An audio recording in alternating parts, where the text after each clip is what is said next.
You are listening to a story exclusively narrated on the Mafia Boss Love Story channel. Relax and step into the world of love stories filled with mystery, emotions, and passion. Don't forget to like, subscribe to the channel, and leave a comment to support us. This content is the property of Mafia Boss Love Story. Please do not copy or re-upload it in any form. The rain fell over Castellano Manor like it was morning on command, sheeting down the stained glass windows of the private chapel, blurring the black cars lined up along the gravel drive into smeared shadows. Elena Marchetti stood at the front pew in a dress the colour of midnight, her fingers white around a single lily, and she did not cry. She had cried for 3 days straight after the explosion. She had screamed until her throat gave out, clawed at the police tape around the wreckage of the warehouse on 9th, begged the firefighters to keep looking even after they told her, gently, that no one could have survived that. By the time the priest stood at the altar reciting words over an empty casket, because there had been nothing left of Matteo De Luca to bury, nothing but a signet ring they'd found 3 streets away, warped by heat. Elena had no tears left to give. She had gone hollow, scraped out, a woman standing in the shape of grief with nothing behind her eyes. She felt him before she saw him. She always did. Damiano Castellano entered the chapel the way he entered every room, like the air owed him deference, like the walls themselves knew to make space. He wore black the way he always wore black, a suit cut so precisely to his frame that it looked less like clothing and more like armour. His face, when she finally turned to look, was carved from something colder than grief. Grief made most men soften.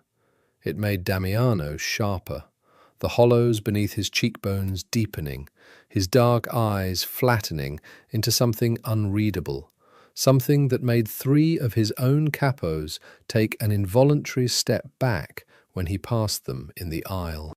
He did not cry either. Damiano Castellano, she would learn over the following year, did not permit himself the luxury. He stopped beside her at the pew, close enough that she could feel the heat radiating off him, even through the chapel's damp chill, and he looked at the empty casket for a long moment before he spoke. He would have hated this, Damiano said, low, only for her. All this black, all this performance.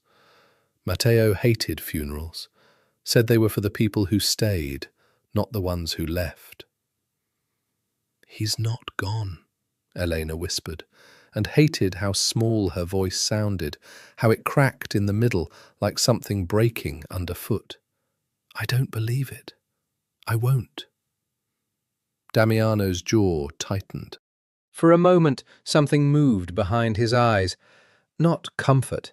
He did not know how to offer comfort, had never been taught the shape of it, but a kind of ferocious, controlled grief that mirrored hers so exactly. It frightened her. I don't believe it either, he said, but belief doesn't change what the fire took. He did not touch her.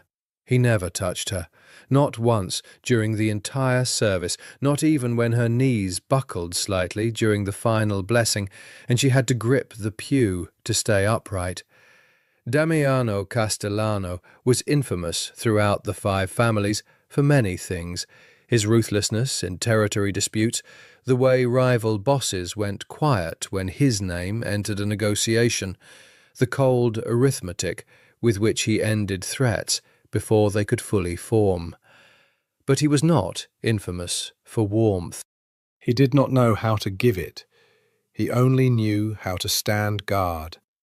And stand guard he did. After the service, as the mourners filtered out into the rain, black umbrellas blooming like funeral flowers across the lawn, Elena caught sight of the men positioned at the edges of the property. Not mourners, sentries. Castellano soldiers in dark coats, watching the tree line, watching the road, watching the Bratva convoy that had the audacity to send a car past the gates in a slow, deliberate crawl. A message, not a condolence. She understood then, with a cold drop in her stomach, that Matteo's death had not just broken her heart, it had left her exposed.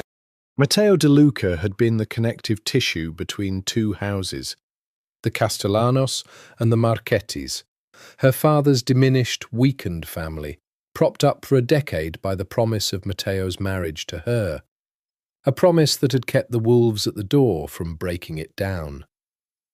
Now the promise was ash. And the wolves knew it. Damiano knew it too.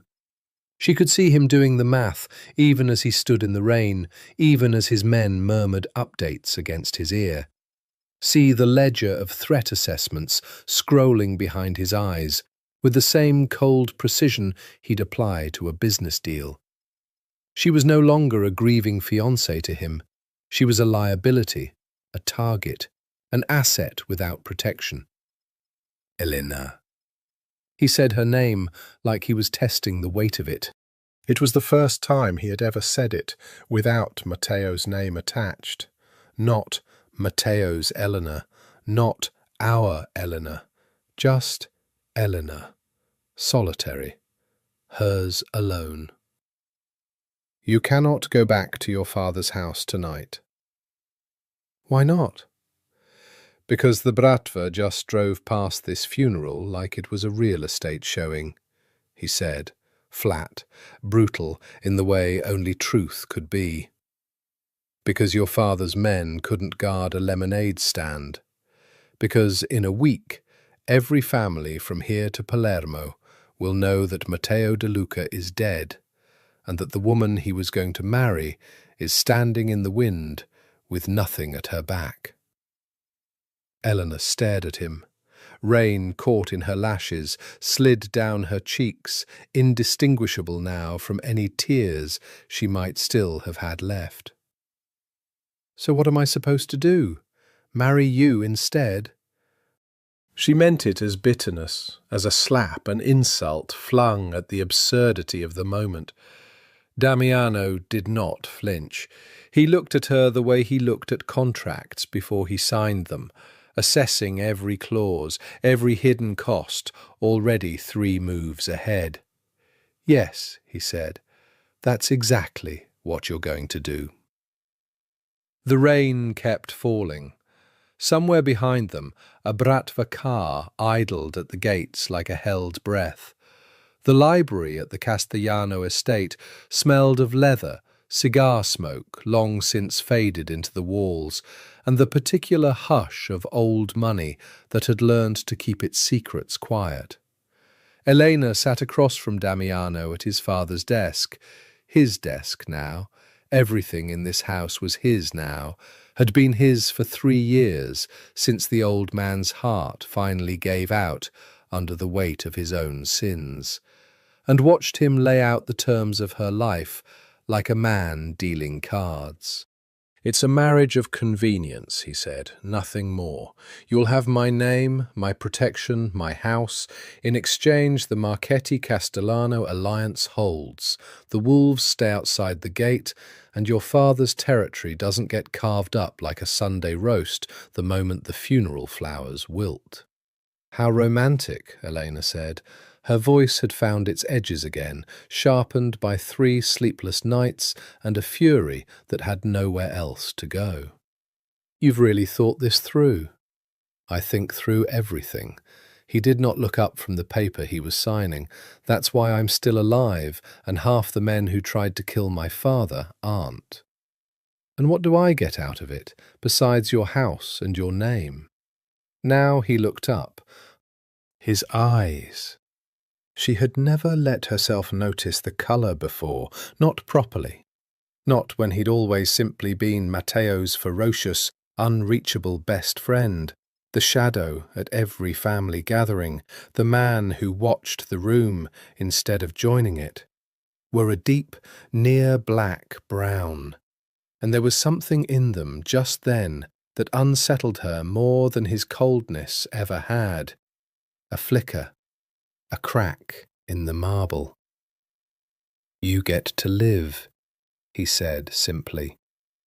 "You get to keep breathing air that isn't full of gunpowder. That's what I'm offering. I'm not offering you a love story, Helena. I buried my best friend 3 days ago. I'm not interested in pretending otherwise. And I won't insult either of us by dressing this up as something it's not." "Then why do it at all? You could protect me without marrying me. Put men on my father's house, extend the alliance under a different clause. Because paper promises die with the men who make them," Damiano said. "Marriage is the only currency these families respect that outlives a body count. You know that as well as I do. You grew up in this world, same as I did." She had. That was the cruelest part of it. She couldn't even retreat into the comfort of naivety, couldn't pretend she didn't understand exactly what kind of arithmetic he was doing, because she'd been raised on the same brutal calculus. Marchetti daughters married for territory the way other families married for love. She had loved Matteo, genuinely, achingly, the kind of love that had crept up on her slowly across a childhood of shared summers and stolen kisses at 17 and a proposal at 22, that had felt, for one blinding moment, like she'd been allowed to keep something soft in a world built entirely of knives. But she had never been foolish enough to think love was the only reason the match had been permitted. "And if I say no?" she asked. Damiano set down his pen. He folded his hands and studied her with the same unnerving stillness he must have used on men across a negotiating table before deciding whether they lived past sundown. "Then I'll protect you anyway," he said. And something about the flat certainty of it landed harder than any threat could have. "Because Matteo would have wanted that, and because I don't leave debts unpaid, and Matteo's memory is a debt I intend to honour until I die. But you'll be protected as a guest under duress instead of a wife with standing. Every capo in this family will treat you as an obligation instead of as mine. And obligations get quietly moved out of the way when they become inconvenient. Wives don't." The word landed strangely in the space between them. Mine. He said it the way he might say my territory or my problem. Proprietary, unemotional, a fact of ownership rather than affection. And yet something in her chest tightened at it anyway.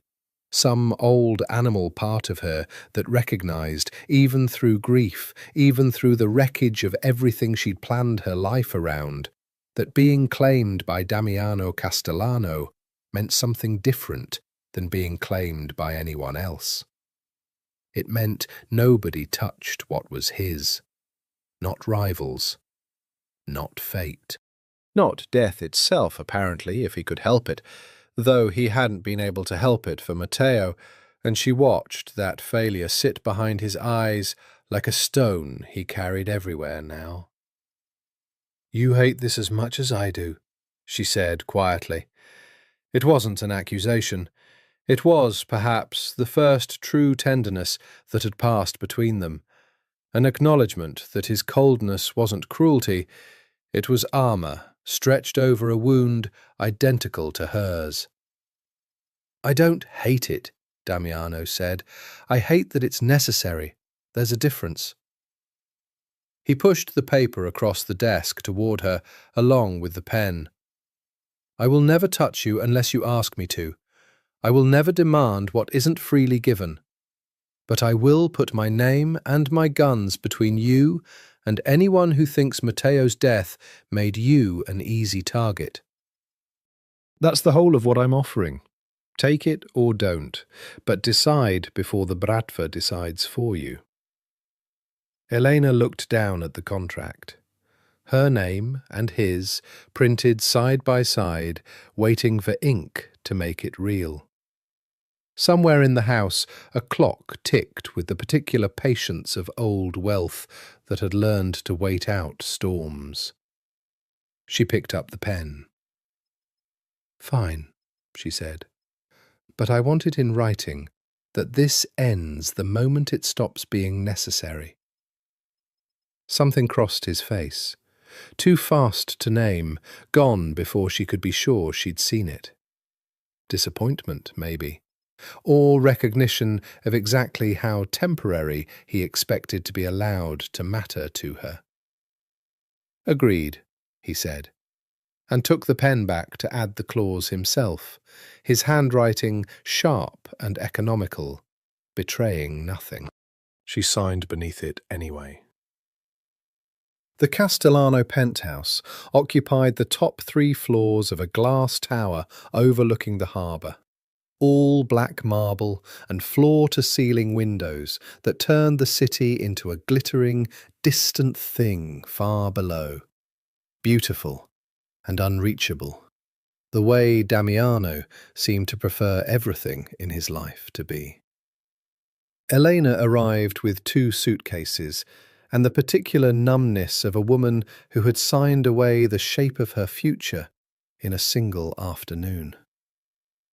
"Your room is down that hall," Damiano said, gesturing without quite looking at her, as though the geography of his own home was something he'd rather point at than narrate.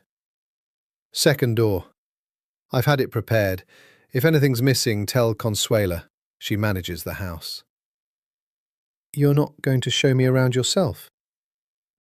"I have a call with Chicago in 10 minutes. He was already unbuttoning his cuffs, already halfway into the next hour of his day. The wedding.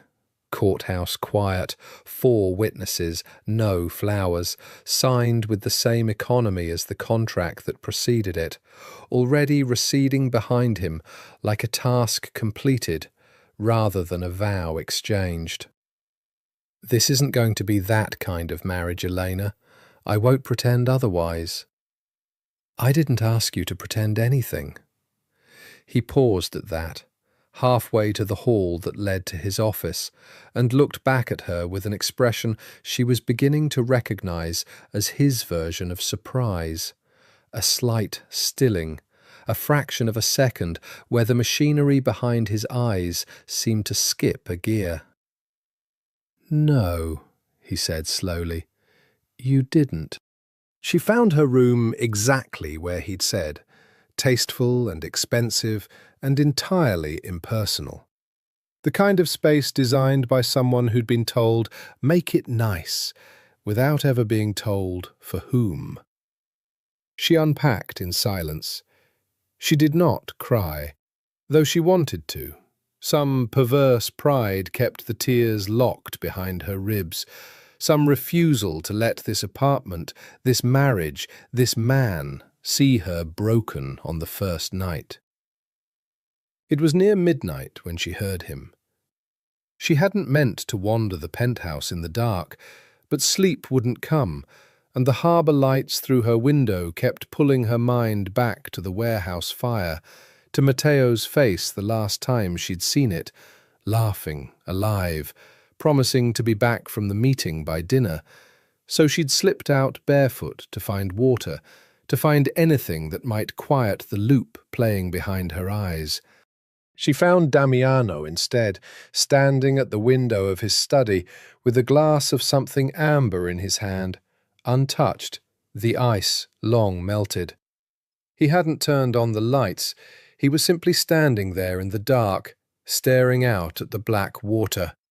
And something in the set of his shoulders, a rigidity that looked less like discipline now, and more like a man holding himself together through sheer force of will, stopped her in the doorway. Can't sleep either, she said. Not a question. He didn't startle. She suspected very little startled Damiano Castellano. He'd likely heard her bare feet on the marble 3 rooms away. I don't sleep much, he said. Never have. Even before? Before Matteo, you mean? He said the name evenly, but she saw his hand tighten fractionally around the glass. No, even before.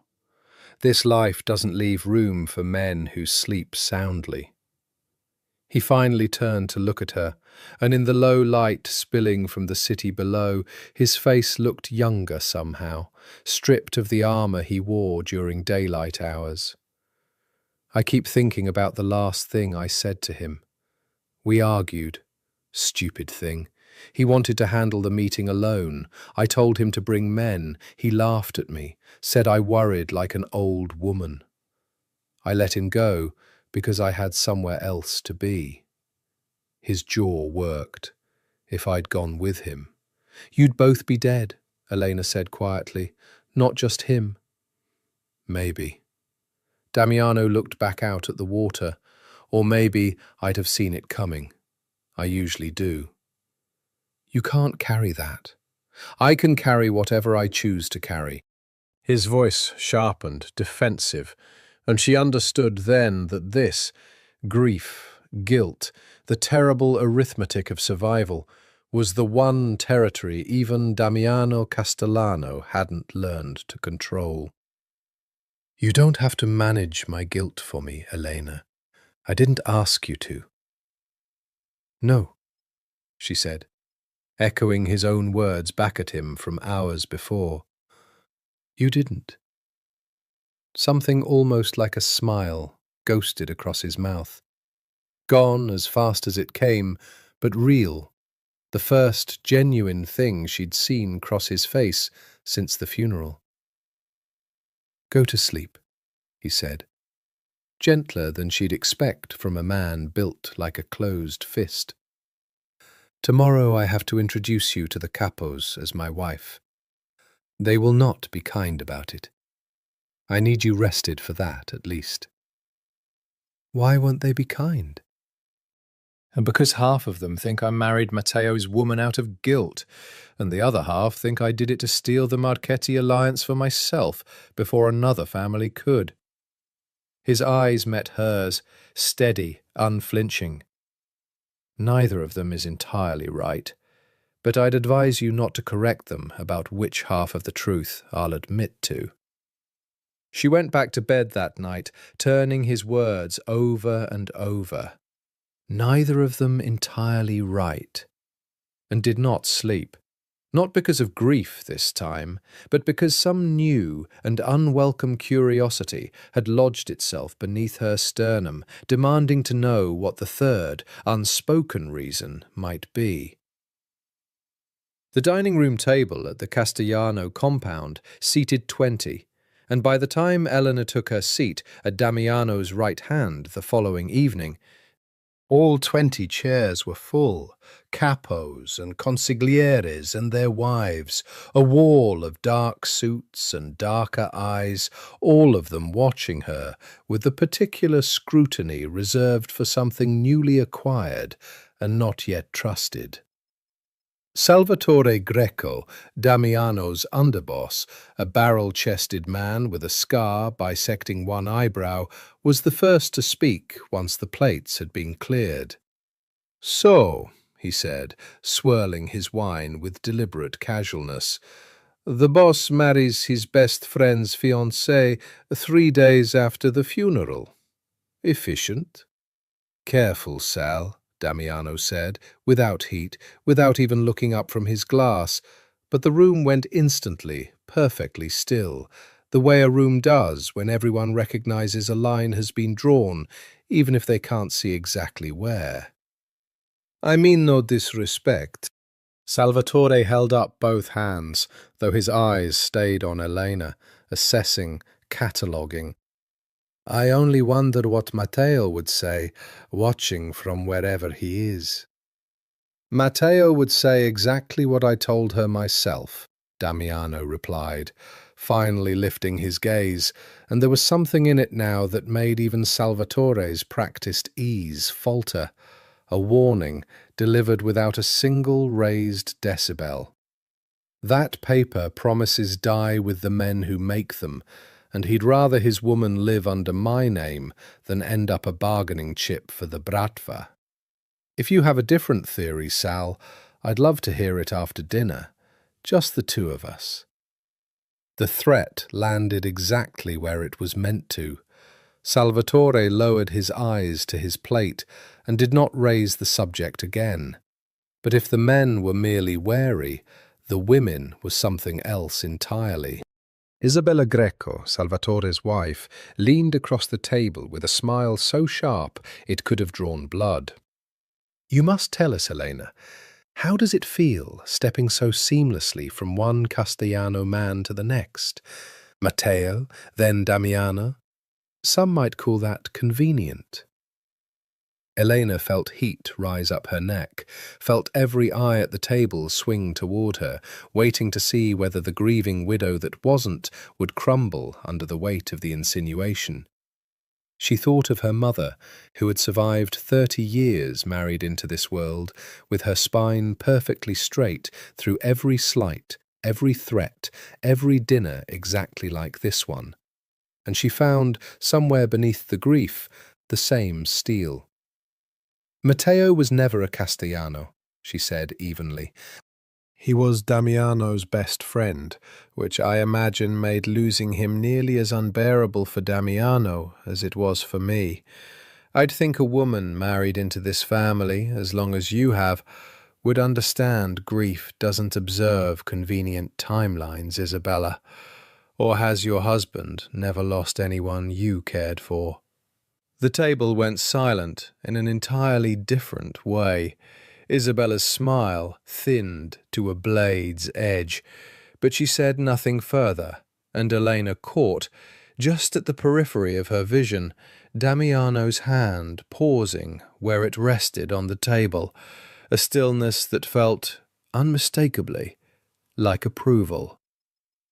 Later, after the capos had filtered out into the night and the house had settled into its late, watchful quiet, Damiano found her on the terrace where she'd gone to breathe air that didn't taste like performance. You handled that well, he said. I've had practice. My mother used to say dinner tables in this family are just battlefields with better lighting. Your mother was right. He came to stand beside her at the railing, close enough that she caught the low, clean scent of him beneath the cigar smoke that clung to every man in that house. Something like cedar, something like winter. Salvatore will test you again, so will Isabella. It's how this family decides whether someone's worth protecting. And have I passed? Tonight. His mouth curved, not quite a smile, but close enough that her pulse did something unexpected and unwelcome in response. Ask me again in a year. That's not very reassuring. I don't deal in reassurance, Damiano said. I deal in fact. And the fact is, you stood at that table tonight like a woman who understands exactly what she married into. That will keep you safer than any promise I could make you. She studied his profile in the dark, the sharp line of his jaw, the way even at rest his body seemed coiled, ready, incapable of the kind of ease other men allowed themselves. Do you ever stop calculating? She asked, even for a minute. Something flickered across his face, surprise, maybe, or the ghost of something older and more tired than surprise. No, he admitted, quiet, almost private, the kind of honesty she suspected he rarely permitted himself. I stopped once. Look what it cost me. He didn't say Matteo's name. He didn't have to. She understood, watching him stare out at the dark water beyond the terrace, that some part of Damiano Castellano had died in that warehouse fire, along with his best friend. The part that had once, however briefly, allowed himself to believe the world could be anything other than a ledger of debts and threats. She wanted, absurdly, to reach for his hand. She didn't. But the wanting frightened her more than anything the Capos had said at dinner. 3 weeks into the marriage, Elena had learned the shape of Damiano's days, the way one learns the tide, not by watching directly, but by feeling the pull of it from another room. He rose before dawn and ran the perimeter of the property himself, a habit none of his men understood, but none dared question. He took breakfast alone, standing, reading reports on his tablet, with the particular intensity of a man who trusted no one else's summary of a threat. He left by 7 and rarely returned before 9 at night, and when he did return, he smelled of gun oil and cold air, and something that might have been exhaustion, if Damiano Castellano allowed himself something so human as exhaustion. She had also learned his rules, delivered not as a list, but as a series of small, exacting corrections over those first weeks. "You don't go anywhere without Marco," he told her the first time she'd tried to walk to the corner market alone, appearing at her elbow within 90 seconds of her stepping onto the street, as though some invisible thread connected her movements to his attention, no matter where in the city he was. "Not the market, not the salon, not your father's house. I don't care if it's daylight. I don't care if it's 4 blocks. I'm not a prisoner, Damiano." "No," he agreed, falling into step beside her with the easy, dangerous grace of a man built for exactly this kind of vigilance. "You're a target with my name attached to it, which is a different thing entirely, and a more urgent one. Humour me." "You could just say you're worried." Something flickered across his jaw. "I could," he said, and did not elaborate further, though the silence that followed felt loaded with something he had no intention of naming aloud. She learned, too, that he never entered her room uninvited, not once, not even the night she left her door unlocked out of habit, and woke to find he'd simply left a blanket folded outside it, because Consuela had mentioned the heating in that wing ran cold. She learned that he ate dinner with her most nights, not because any rule required it, but because, she suspected, though she never asked, the silence of eating alone in that vast penthouse had become, for both of them, harder to bear than the silence of eating together. And she learned that beneath the ice there ran something molten that he kept banked so carefully she almost missed it. Until the night Marco reported a car had idled twice outside the compound gates, license plates registered to a shell company known to launder money for the Bratva's New York arm. She found Damiano in his study at 11 that night, already on the phone, his voice low and controlled in a way that was somehow more frightening than shouting would have been. "I want eyes on that car within the hour," he said. "And I want to know who's inside it before sunrise, or I want to know why my men couldn't find out. Those are the only 2 acceptable answers." He hung up and saw her in the doorway. For a moment something raw passed over his face before he could smooth it away, and she recognized it with a jolt as fear. Not fear for himself. She'd never once seen Damiano flinch at a threat to his own life, had heard him discuss assassination attempts against him with the mild irritation of a man discussing a delayed flight. This was different. This fear had her name written across it.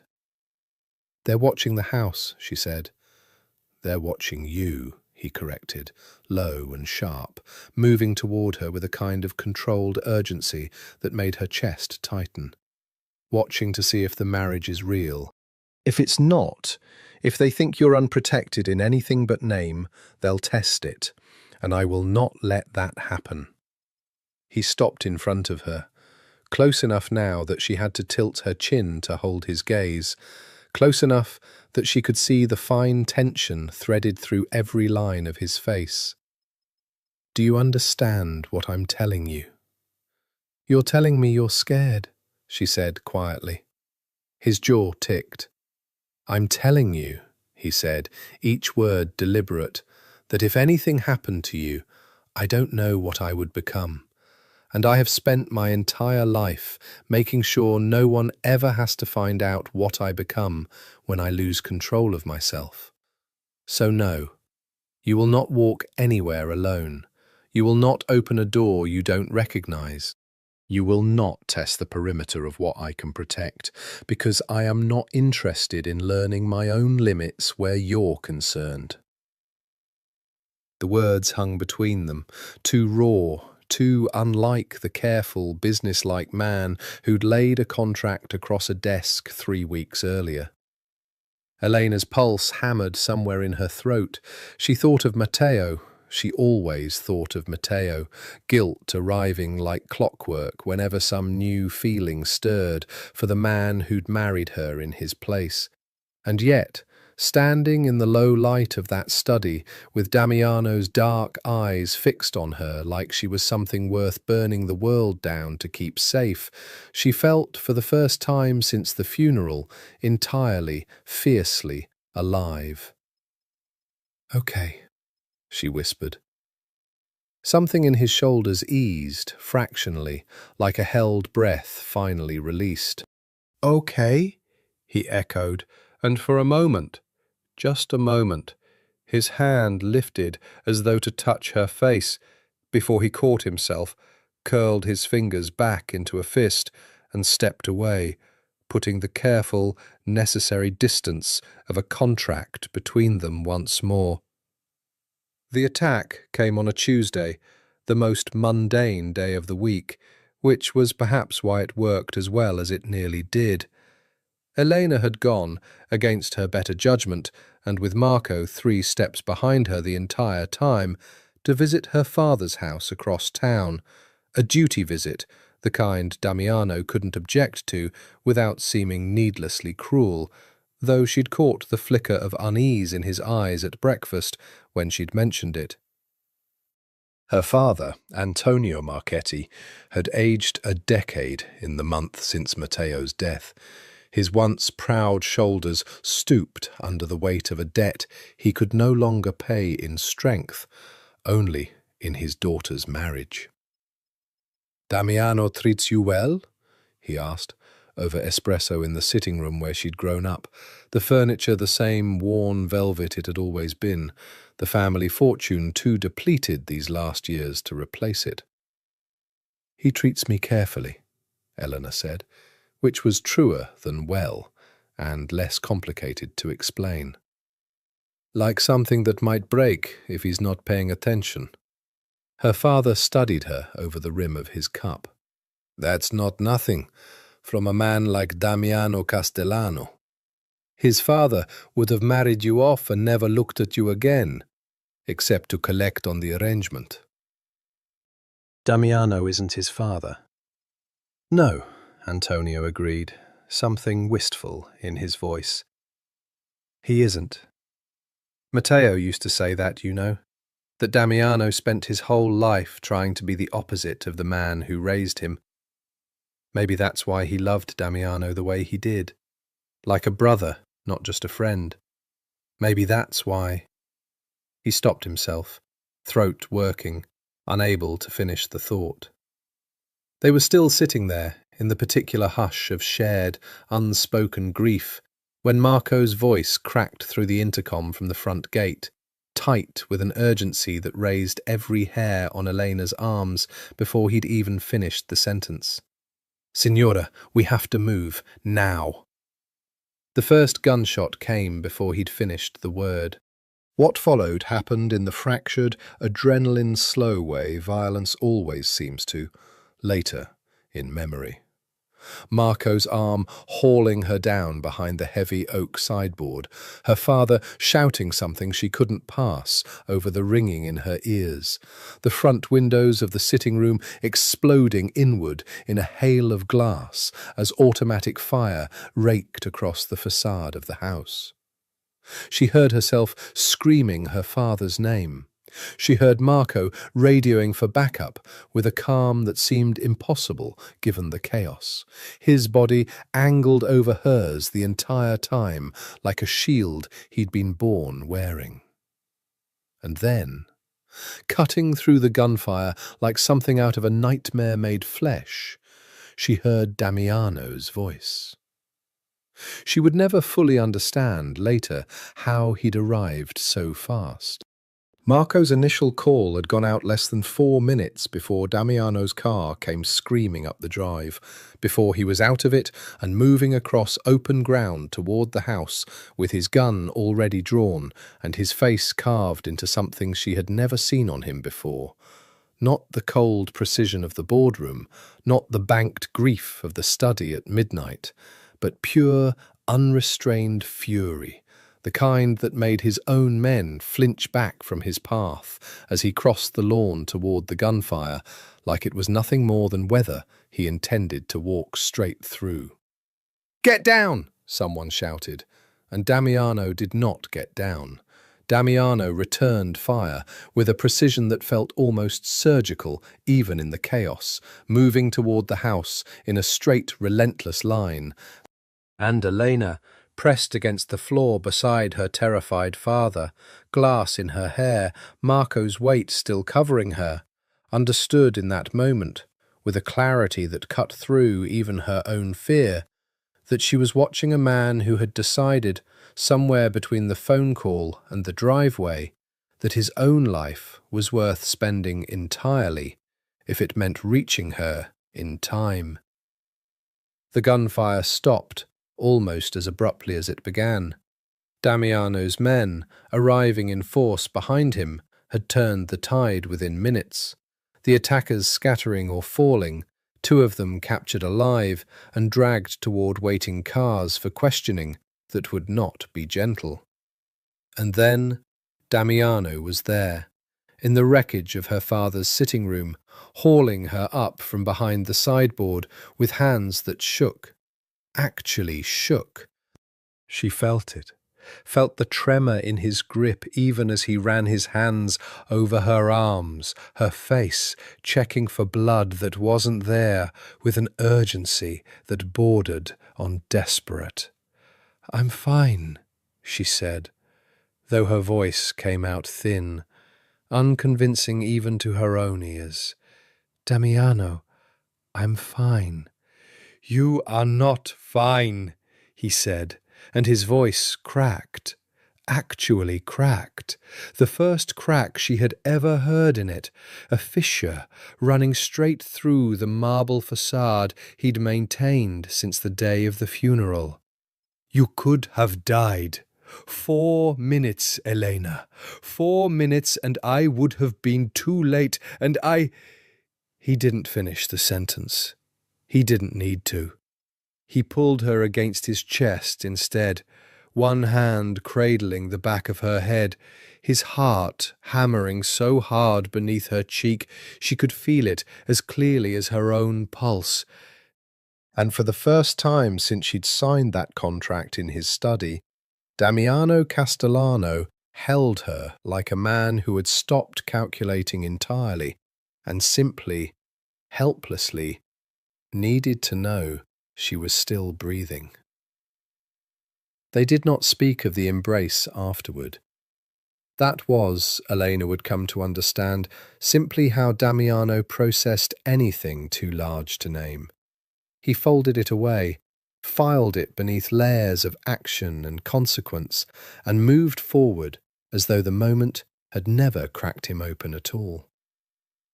But something had shifted between them in the wreckage of her father's sitting room, some invisible boundary redrawn, and neither of them could quite pretend otherwise, even as they tried. The two attackers captured alive gave up their answer within a day, in a basement room beneath the Castellano compound that Elena was not permitted to see and did not ask to.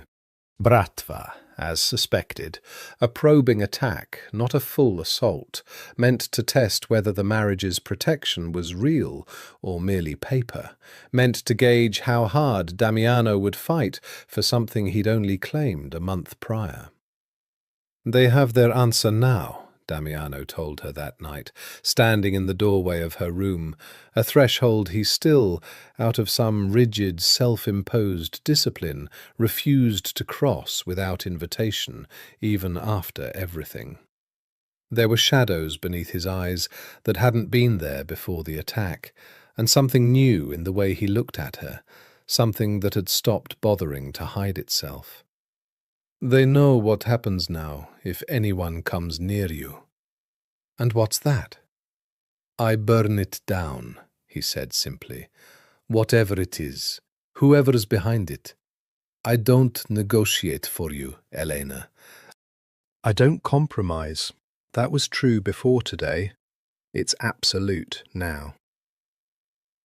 "You almost died today." "I would have," he agreed, without a trace of drama, as though discussing the weather. "Willingly. That's not new information, if you've been paying attention." She had been paying attention. That was precisely the problem. She had watched him over the past month in 100 small, unguarded moments. The way his shoulders dropped a fraction when he found her safely at the dinner table each night. The way he'd started leaving his study door open on the nights he worked late, as though some part of him wanted her to know he was still awake if she needed anything. The careful, deliberate space he maintained between them that had nothing to do with indifference and everything to do with a self-control so total it had become its own kind of confession. "Why didn't you touch me before today?" she asked. "Not once, in a month.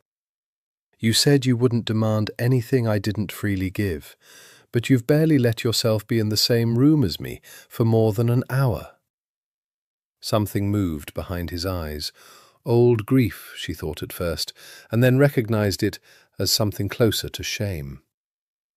"Because Matteo asked me to look after you the week before he died," Damiano said, quiet, the words dragged up from somewhere he clearly hadn't intended to excavate tonight. "We were at the range.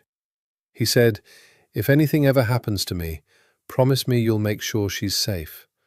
Promise me you won't let this family use her." And I promised. His jaw tightened. "I didn't promise to fall in love with her. That wasn't part of the deal, and it feels like the worst kind of betrayal every single time I catch myself doing it anyway." The words landed in the small space between them, like a confession finally torn loose from its moorings. Elena's breath caught. "Damiano."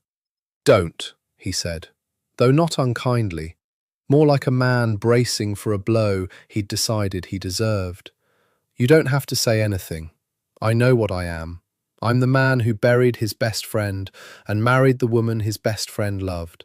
And some nights I lie awake wondering if some part of me is glad it happened, glad I finally have an excuse to have what I've wanted since we were 19 years old, and Matteo brought you to that summer house and introduced you as his girl. And I hated him for exactly 4 seconds before I loved him too much to hate him for anything at all." Elena stood very still, her heart slamming against her ribs. "You've wanted me since we were 19. Damiano's eyes closed briefly, as though he'd only just realized how much he'd given away. "It doesn't matter," he said. "It never mattered. You were his. You're grieving him. And I am the last man on earth who has any right to want anything from you, given everything I've just told you." "That's not your decision to make for me," Elena said, low, unsteady, some new and reckless courage rising in her chest, even as grief and guilt warred against it in equal measure. I loved Matteo. I still love Matteo. That doesn't just stop because he's gone. But you don't get to decide what I'm allowed to feel about anything else, Damiano.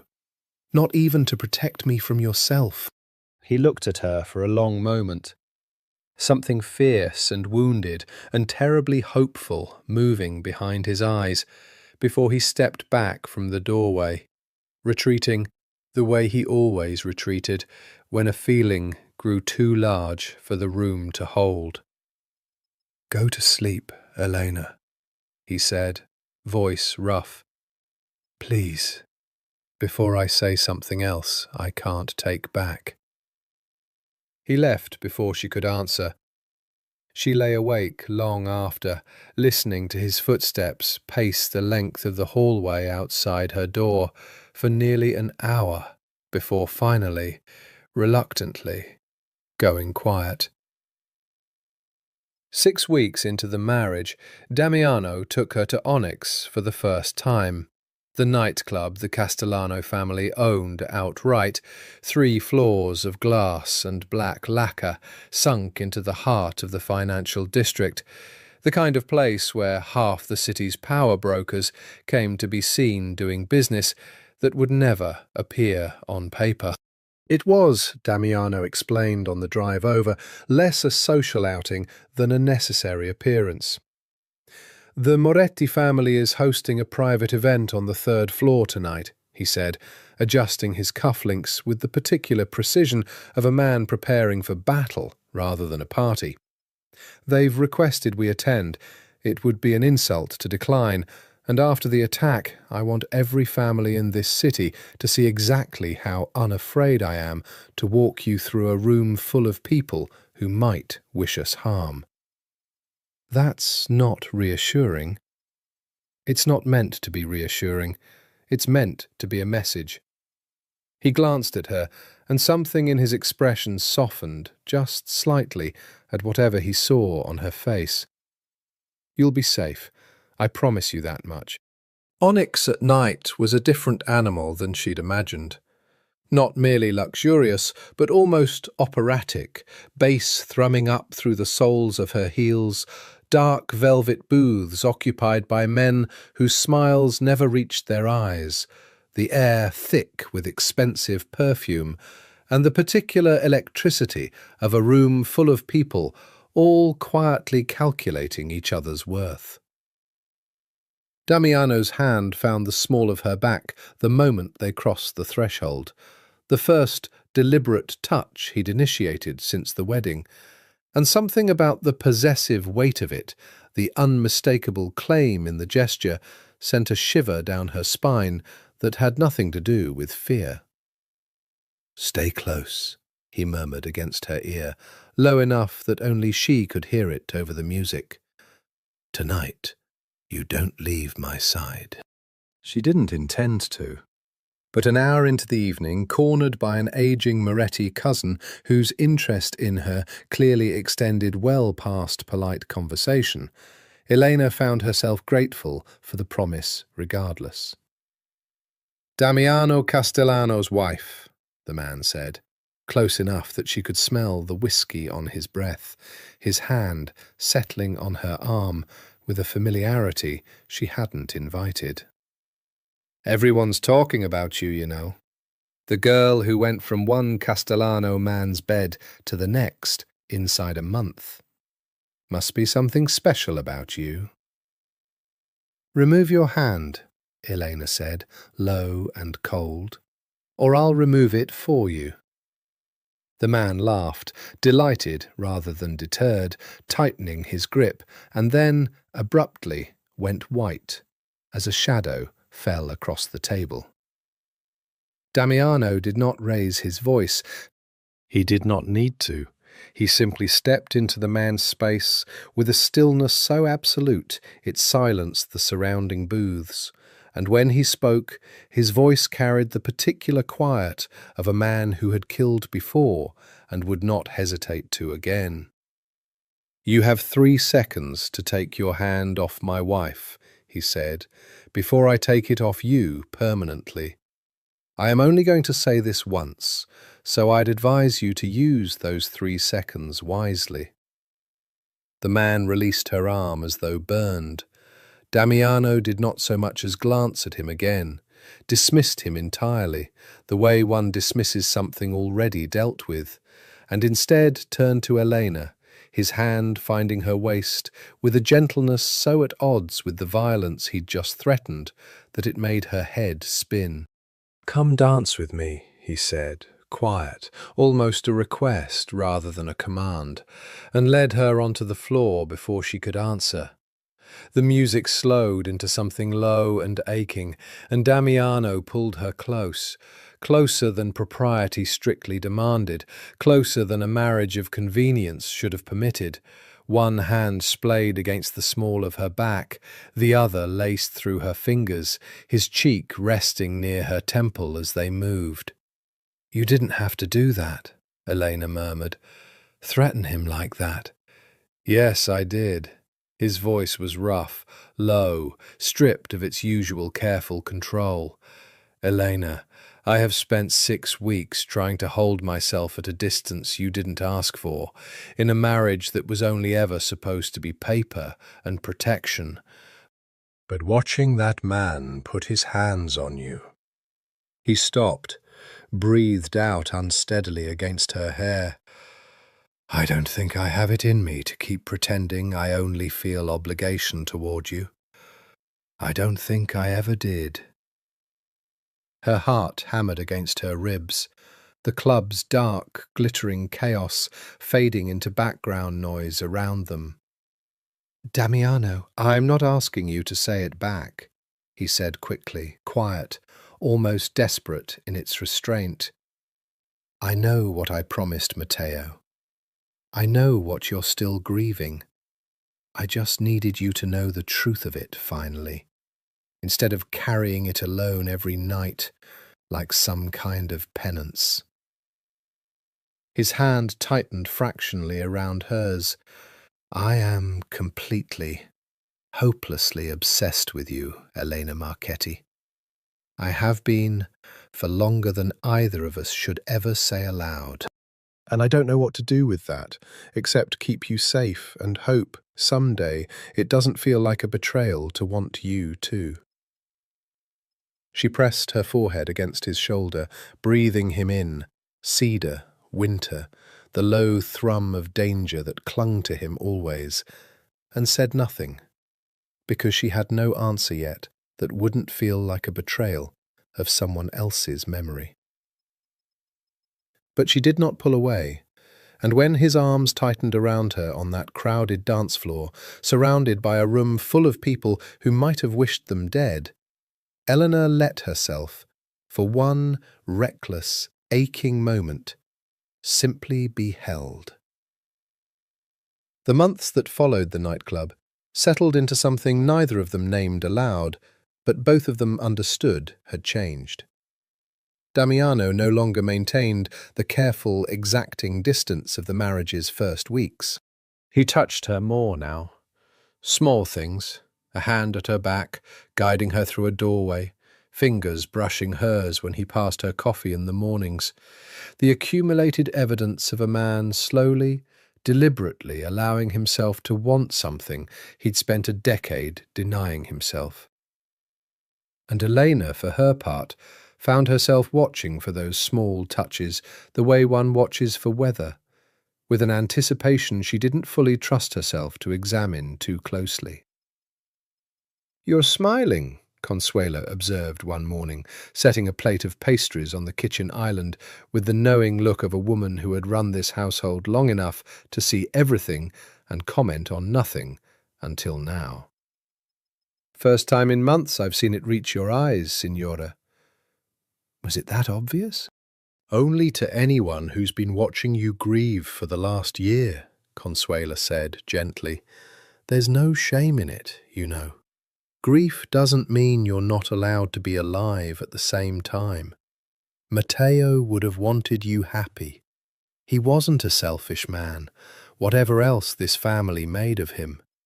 Elena turned the pastry over in her hands, not eating it, thinking of Matteo's laugh, the particular warmth of him that had first drawn her in at 17, so different from Damiano's banked, careful fire, and yet she was beginning to understand, not entirely unrelated to it either. Both men had loved fiercely. Matteo simply hadn't been taught to hide it the way Damiano had. "Do you think he'd forgive me?" she asked quietly. "For feeling anything at all, this soon?" "I think," Consuela said, "that the dead don't keep ledgers the way the living do. Only the living do that. And I think you've been keeping one against yourself for a year now that no one asked you to keep." That evening, Damiano found her on the terrace again, the place that had become over these months something like neutral ground between them, the one space in the penthouse where the careful architecture of their marriage seemed to loosen just slightly, where conversation came easier than anywhere else in that glass and marble fortress. "You seem lighter today," he observed, coming to stand beside her at the railing, close enough now that their shoulders nearly touched, a proximity that would have been unthinkable 4 months ago and felt, tonight, entirely natural. "Consuela gave me a talking to." "About?" "Grief, guilt, whether I'm allowed to feel anything else alongside them." She glanced at him sideways, found him watching her with an intensity that made her pulse stutter. "Do you ever feel guilty for wanting this?" Damiano was quiet for a long moment, his gaze fixed on the harbour lights, the muscle in his jaw working with the particular tension of a man choosing his words with unusual care. "Every day," he admitted finally. "I loved Matteo like a brother. I would have taken a bullet for him without hesitation, and did once, years ago, when we were younger and stupider, and thought our loyalty to each other was bulletproof too." A ghost of old pain crossed his face. "So yes, every time I catch myself wanting you, which is constantly, if I'm honest, more than I've ever wanted anything, some part of me hears his voice asking how I could do this to him. But then I remember he asked me to protect you. And somewhere in the last few months, protecting you stopped feeling like a promise I was keeping for his sake and started feeling like something I would have chosen for my own sake regardless. That's not a small thing to admit." "No," he agreed, "it isn't." He turned to face her fully now, close enough that she had to tilt her head back to hold his gaze, close enough that she could feel the warmth radiating off him in the cool night air. "I'm not going to push you, Elena. I meant what I said the day we signed that contract. I will never demand what isn't freely given.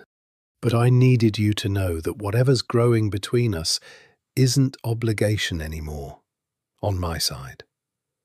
Hasn't been for a long time, if I'm being honest with myself. I think some part of me has wanted you since before I had any right to." She reached up, slowly, and pressed her palm flat against his chest, feeling the accelerated thud of his heart beneath her hand, proof, undeniable and warm, that the ice she'd once thought impenetrable had a pulse after all, had perhaps always had one, simply buried deep enough that only grief and danger and unbearable proximity had finally coaxed it to the surface. "I'm not ready," she said softly, "to call this anything yet. But I don't want you to stop either. Is that fair?" Damiano's hand came up to cover hers where it rested against his heart, and something in his eyes, relief, hope, a fragile kind of joy he clearly hadn't let himself expect, made her breath catch. "That's more than fair," he murmured. That's more than I thought I'd ever be allowed to have. Neither of them moved for a long moment, the city glittering below them, the weight of everything unsaid settling into something that finally, quietly, felt like the beginning of an answer instead of a question. It happened on an ordinary Thursday, which seemed, in retrospect, exactly the sort of unremarkable day life chose for its most unrepeatable moments. Elena had spent the afternoon in the penthouse's small library, smaller than the one at the compound, but stocked with the same worn leather and quiet.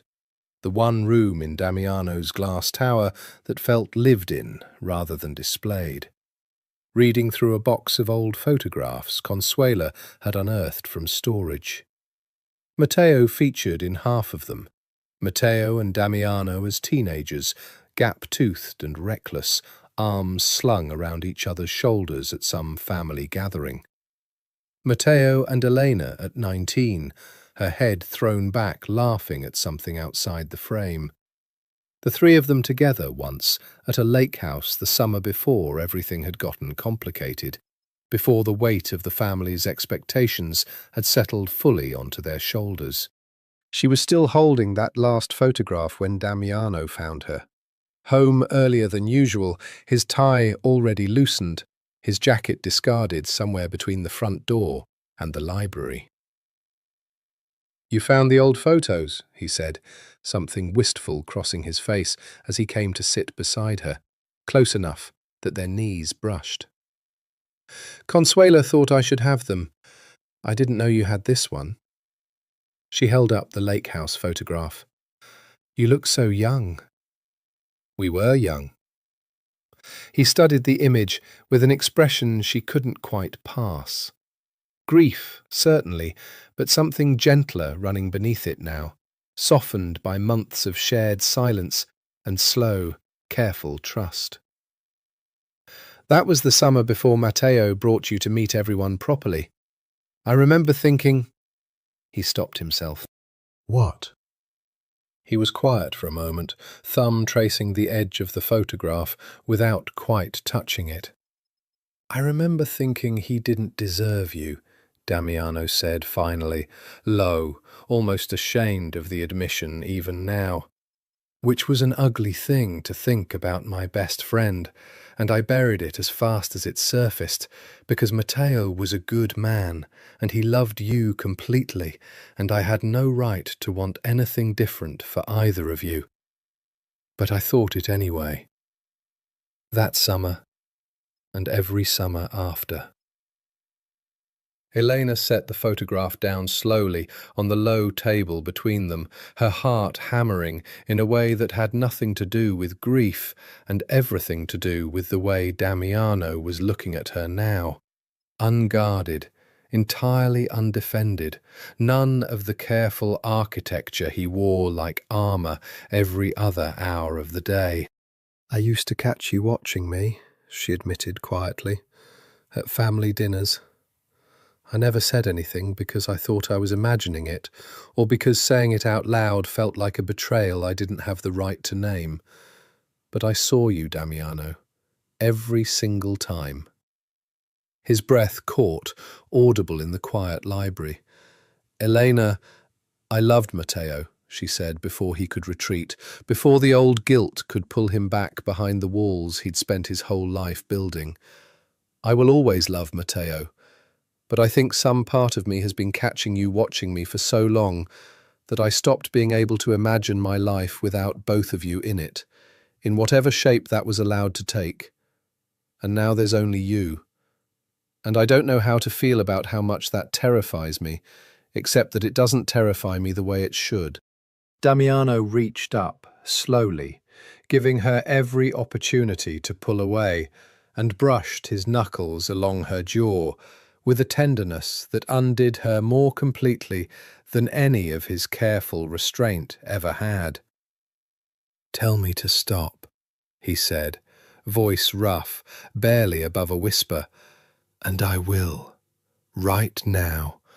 I'll never bring this up again, if that's what you need." "Don't stop," Eleanor breathed.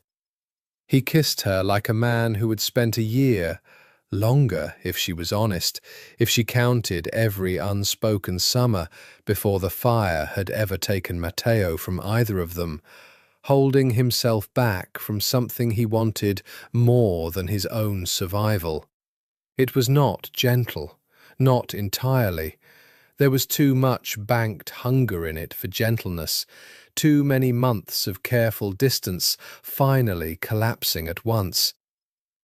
His hand slid into her hair, tilting her face up to his, and she felt the low sound he made against her mouth as much as heard it, something between relief and disbelief, as though he still couldn't quite trust that this was real and not another calculation gone wrong. When he finally pulled back, his forehead resting against hers, both of them breathing unsteadily, he looked at her with an expression so raw, so entirely unlike the cold, controlled boss the rest of the world knew, that she felt something inside her chest crack open completely. "I have wanted to do that since I was 19 years old," he admitted, voice hoarse. "I have hated myself for wanting it every single day since. And I don't think I have it in me to be sorry for it any more. God help me." "Then don't be," Elena whispered, and kissed him again, this time reaching for him first, this time choosing it with her whole chest instead of simply allowing it to happen. And if some quiet corner of her mind still ached with Matteo's memory, some equally quiet corner had begun, finally, gently, to make room for this new, terrifying, undeniable thing growing between her and the man who had promised to keep her safe and had somehow, along the way, become the person she felt safest choosing. The year that followed unspooled the way grief eventually does, not vanishing, never vanishing, but softening at its edges, learning to coexist alongside something that had begun, cautiously, to resemble happiness. Elena and Damiano did not rush to name what had grown between them. There was no grand announcement to the capos, no repeated wedding to erase the memory of the courthouse ceremony that had bound them out of necessity rather than choice. Instead, there was simply a slow accumulation of small truths, Damiano's hand finding hers beneath the dinner table during family gatherings, the easy way Elena had begun correcting his schedule to include actual rest, actual meals, actual moments of stillness he would never have permitted himself a year earlier. The capos noticed, of course. Salvatore Greco stopped needling her within weeks of noticing how swiftly and completely Damiano's temper sharpened whenever anyone dared imply the marriage was still merely convenient.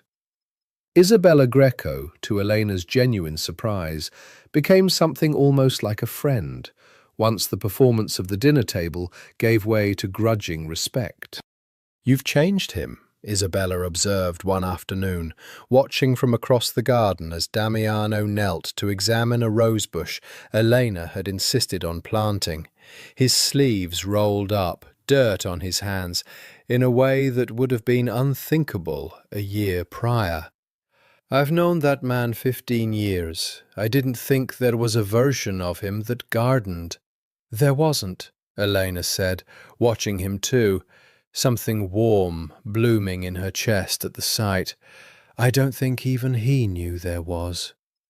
The territory disputes quieted too over that year, the Bratva's probing attack having received its answer in blood and consequence, the wider families settling into an uneasy respect for a marriage that had proven, decisively, to be anything but paper.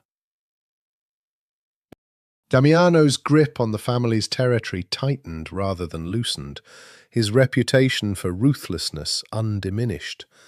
But something in him had softened enough that even his enemies began speaking of him differently. Not merely as a man to fear, but as a man who had, against every expectation, found something worth protecting. beyond mere obligation. Elena's father, too, found something like peace in it.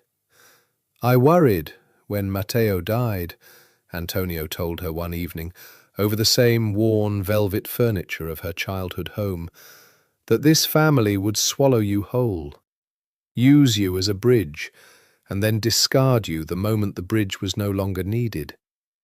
I'm glad I was wrong." "You weren't entirely wrong," Elena admitted. "It could have gone that way. Damiano could have been his father's son instead of himself." But he wasn't. Antonio's smile was tired but genuine.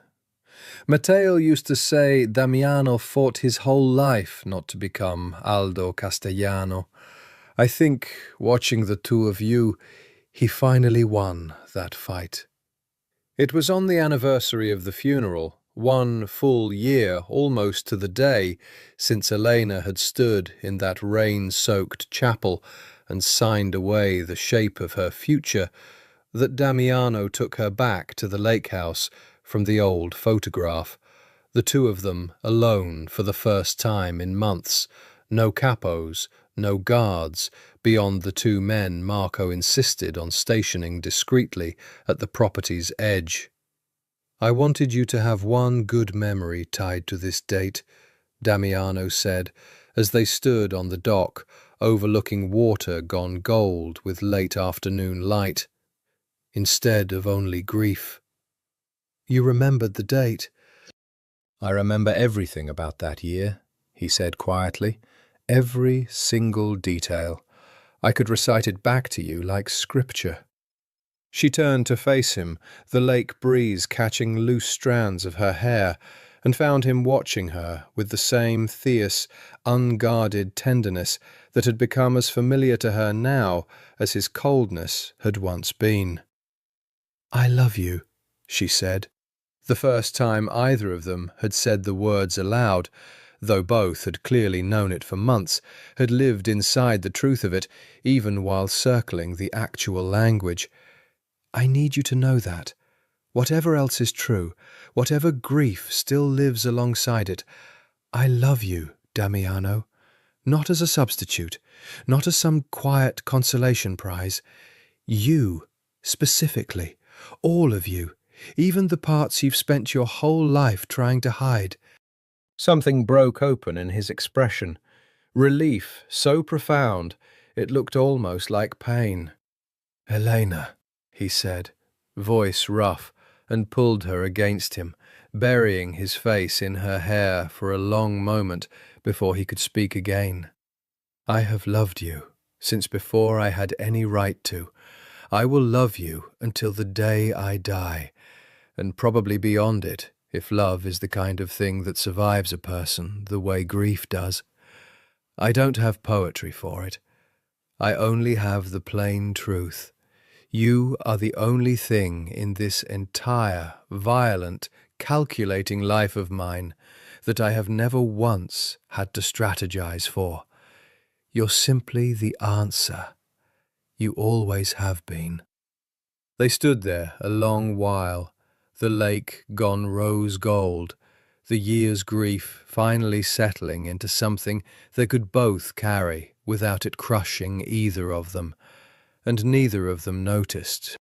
In that golden, unguarded hour, the black sedan idling at the far tree line, watching, waiting, its occupant patient, in the particular way of a man who had spent an entire year learning exactly how to come back from the dead. 2 weeks after the anniversary, the first crack in their fragile peace appeared. Not as violence, not at first, but as something far stranger. A rumour, unconfirmed and impossible, threading its way through the lower ranks of the Marchetti household before it reached Damiano's ears at all. "A fisherman off the coast near Reggio Calabria," Marco reported, standing at attention in Damiano's study with the careful discomfort of a man delivering news he knew would land badly. "Swears he saw a man matching Matteo De Luca's description working the docks there." Says the man walked with a limp and had burn scarring down one side of his face, consistent with— Marco hesitated. Consistent with what the explosion would have done, if somehow he'd survived it.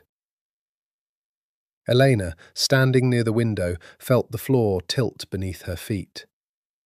"That's not possible," she said, though her voice shook with something that wasn't quite disbelief. "We identified his ring. The DNA on what remained was inconclusive," Damiano said quietly, and something in his voice made her turn to look at him fully. He'd gone very still. The particular stillness she'd learned meant he was working through something too large to process all at once.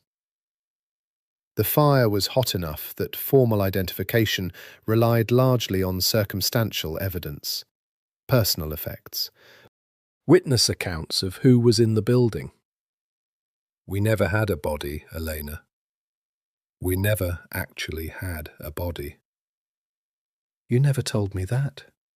"Because it changed nothing at the time," Damiano said, and she heard beneath the careful control real anguish. Because grieving an inconclusive identification felt crueler than grieving a certainty. And because I didn't think, God help me, I never let myself think there was any real possibility he'd survived, buried somewhere for a year without a single word to either of us.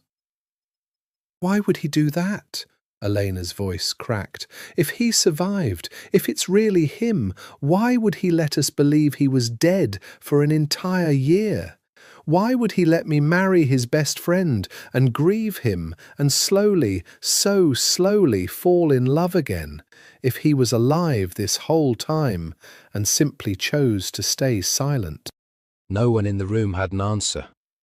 Marco shifted uncomfortably, clearly wishing himself anywhere else, and Damiano crossed the study to stand before her, his hands coming up to frame her face with a gentleness that did nothing to steady the tremor building beneath her ribs. "I don't know," he admitted, "but I intend to find out. I'm sending men to Reggio Calabria tonight. If it's a false lead, we'll know within days, and none of this needs to touch you at all. And if it's not—" He stopped, jaw working. "If it's not, then we deal with whatever that means, together. I promise you that." "Together," Elena echoed, though the word felt suddenly fragile, suddenly loaded with a weight she hadn't anticipated having to carry. The possibility, however remote, that the life she and Damiano had built across this last year might have been constructed atop a lie neither of them had chosen to tell, but a lie regardless. A debt of grief they might soon discover they'd never actually been owed. That night, Elena couldn't sleep. She found herself standing at the terrace railing long after midnight, staring out at the harbour lights, turning the impossible rumour over and over until it wore grooves into her thoughts. She loved Damiano. That much had become unshakable truth over the past year, forged in fire and slow, careful trust. But she had loved Matteo first, had loved him completely, unreservedly, in the uncomplicated way one loves at 17 and 22, before grief and danger and Damiano's fierce, unguarded devotion had taught her love could also be complicated, could also require rebuilding from wreckage. If Matteo was alive, if he walked back into her life tomorrow, scarred and changed and impossibly, cruelly alive after a year of believing otherwise, she did not know, standing there in the dark, which version of her own heart she would even recognize as true. Behind her, she heard Damiano's footsteps approach, felt his arms come around her from behind, his chin resting against the top of her head, in the particular way that had become, over the last year, its own quiet language between them. Whatever happens, he murmured against her hair, I need you to know that I am not going anywhere. Not because Matteo made me promise to protect you, because I choose you. I have always chosen you, from the very first moment I let myself admit it. That doesn't change, no matter what we find out tomorrow. Elena turned in his arms, pressing her face against his chest, listening to the steady, grounding rhythm of his heart. I'm scared, she admitted. Not of him, of what it means about everything we've built, if he's really out there. I know, Damiano said quietly. I'm scared too. But we'll face it together, whatever it turns out to be. He pressed a kiss to her temple, his arms tightening around her, as though he could hold the coming storm at bay through sheer will alone. I promise you that much, at least. Neither of them slept that night, and 3 days later, the men Damiano sent to Reggio Calabria returned with a photograph that made the floor of Elena's entire world tilt permanently off its axis. The image was grainy, taken from a distance with a long lens. The kind of photograph meant to confirm a suspicion rather than announce it. But there was no mistaking the man in it, despite the changes a year of hiding and healing had wrought on his face. The burn scarring traced down the left side of his jaw exactly as the fisherman had described. The limp was visible, even in a single frozen frame. Weight shifted subtly away from his right leg. And the eyes. The same warm brown eyes that had looked at Elena across 1,000 family dinners, that had promised her forever the week before an explosion had supposedly ended his life, stared out from the photograph with an expression she couldn't read at this distance, but that looked, unmistakably, like a man watching something he had deliberately chosen to stay away from. It's him, Elena whispered, her hand pressed against her mouth, the photograph trembling in her other hand. Damiano, it's really him.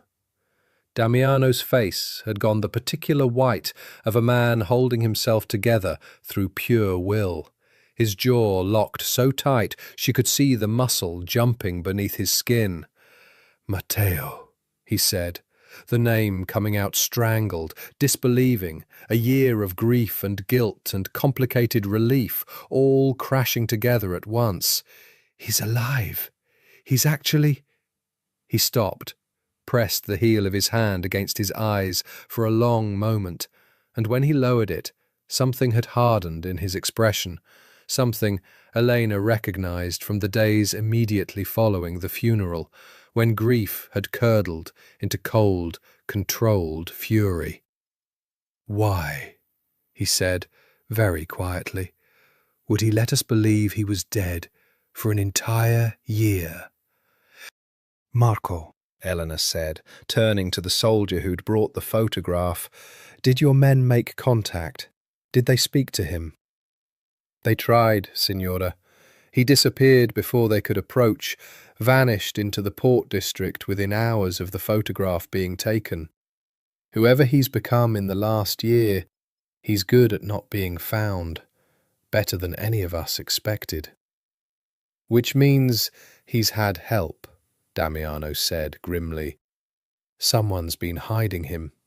Someone with resources, connections, the kind of protection that keeps a man off every family's radar for 12 months straight. His eyes met Eleanor's, and she saw beneath the fury something that looked almost like fear. Someone who wanted him to stay dead. Which means whatever happened in that warehouse a year ago wasn't the accident we were told it was. The realization landed like ice water. You think someone faked his death deliberately? Elena said slowly. Not just that he survived by chance, that someone arranged for the world to believe he'd died.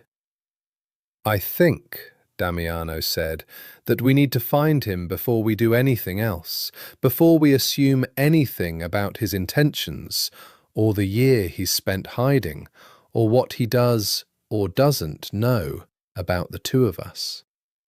He reached for her hand, his grip firm, grounding. "Elena, whatever we discover in the coming days, I need you to hear me clearly. Nothing about how I feel for you has changed. Nothing will change it. But I owe Matteo answers, the same way I owe you the truth, and I intend to get both, whatever it costs." It took 4 more days to locate him, 4 days of Damiano's men combing the port district of Reggio Calabria with a thoroughness bordering on obsession. 4 days in which Elena barely slept, caught between grief reopened and love hard won, unable to reconcile the two without feeling as though she were betraying one or the other with every breath. When they finally found him, it was not in a dockside hideout or a rented room above some anonymous taverna, but in a modest villa in the hills above the town, guarded by 2 men Damiano's people didn't recognize. Men whose bearing, whose careful, professional wariness marked them immediately as something other than simple hired muscle. Damiano flew to Reggio Calabria himself, refusing to send anyone in his place, and Elena, after an argument that lasted the better part of an hour, an argument she ultimately won through sheer, immovable insistence, flew with him. "If he's alive," she told Damiano, on the plane, her hand gripping his so tightly her knuckles had gone white, "I need to hear whatever he has to say directly from him. I owe him that much. I owe myself that much." Damiano studied her for a long moment, something complicated moving behind his eyes. Love, fear, the particular jealousy of a man who had spent a year building something precious atop what he'd believed was solid ground, only to discover the earth might shift beneath him after all. "Okay," he said finally, quiet. "We do this together. Whatever it costs either of us." The villa came into view as their car wound up through the hills above the coastline, gold and stone against a backdrop of cypress trees, deceptively peaceful for a place that held, behind its walls, the answer to a year of grief neither of them had actually needed to carry. Matteo De Luca opened the villa's heavy wooden door himself, and for a long, suspended moment, none of the 3 of them said anything at all. He looked older than his 28 years should have allowed, the burns scarring along his jaw, pale and rope-like, where the fisherman's description had failed to capture its full severity. His once easy posture now carrying the careful wariness of a man who had spent a year learning to expect danger from every direction. But his eyes, when they finally settled on Elena, held the same warmth she remembered from 1,000 ordinary days before the explosion, and beneath the warmth, something that looked unmistakably like guilt so profound it had aged him more than the fire itself. "Elena," he said, voice breaking on her name. "God, Elena, I'm so sorry. I'm so sorry. I never meant—" "You let us believe you were dead," she said, and the words came out sharper than she intended, a year of grief finally finding somewhere to land. "For an entire year, Matteo. My father aged a decade. I nearly lost my mind. We buried an empty casket, and I stood in the rain and I thought you were gone. And this whole time you were alive?" Matteo's face crumpled. "I didn't have a choice," he said. "Not at first." "Elena, please, let me explain. And then hate me if you still need to, but let me explain first. He led them into the villa's shaded sitting room, and there, over the following hour, the truth finally unspooled. A truth far darker than either Damiano or Elena had anticipated. The explosion, Matteo explained, had not been an accident, nor a Bratva strike, as everyone had assumed. It had been orchestrated by a faction within the Marchetti family itself, a splinter group led by Elena's own uncle, Vittorio Marchetti, who had grown convinced that Matteo's marriage to Elena would cement Castellano control over Marchetti territory permanently, stripping Vittorio and his allies of any future claim to power within the family. The bomb had been meant to kill Matteo outright.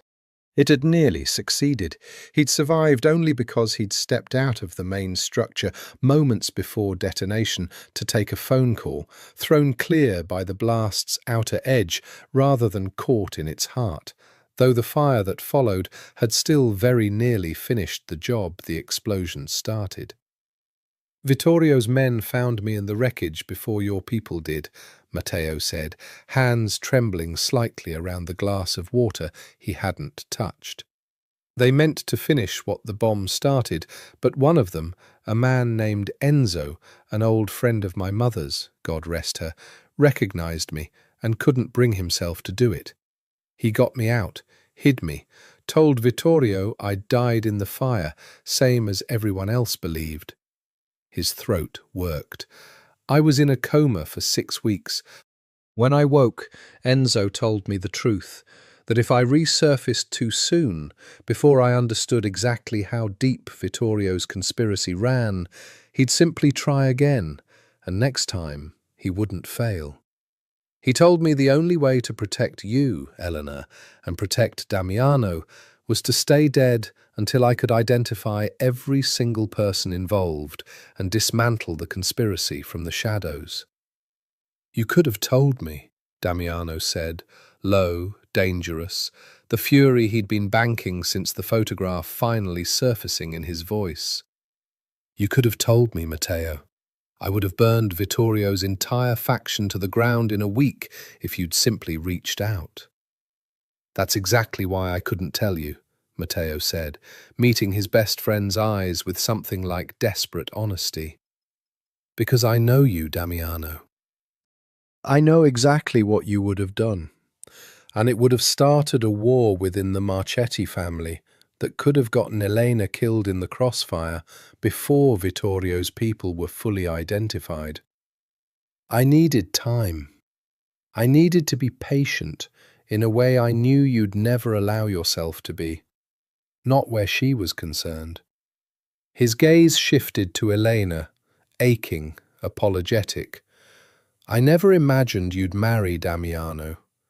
I thought, God, this sounds insane now, saying it aloud.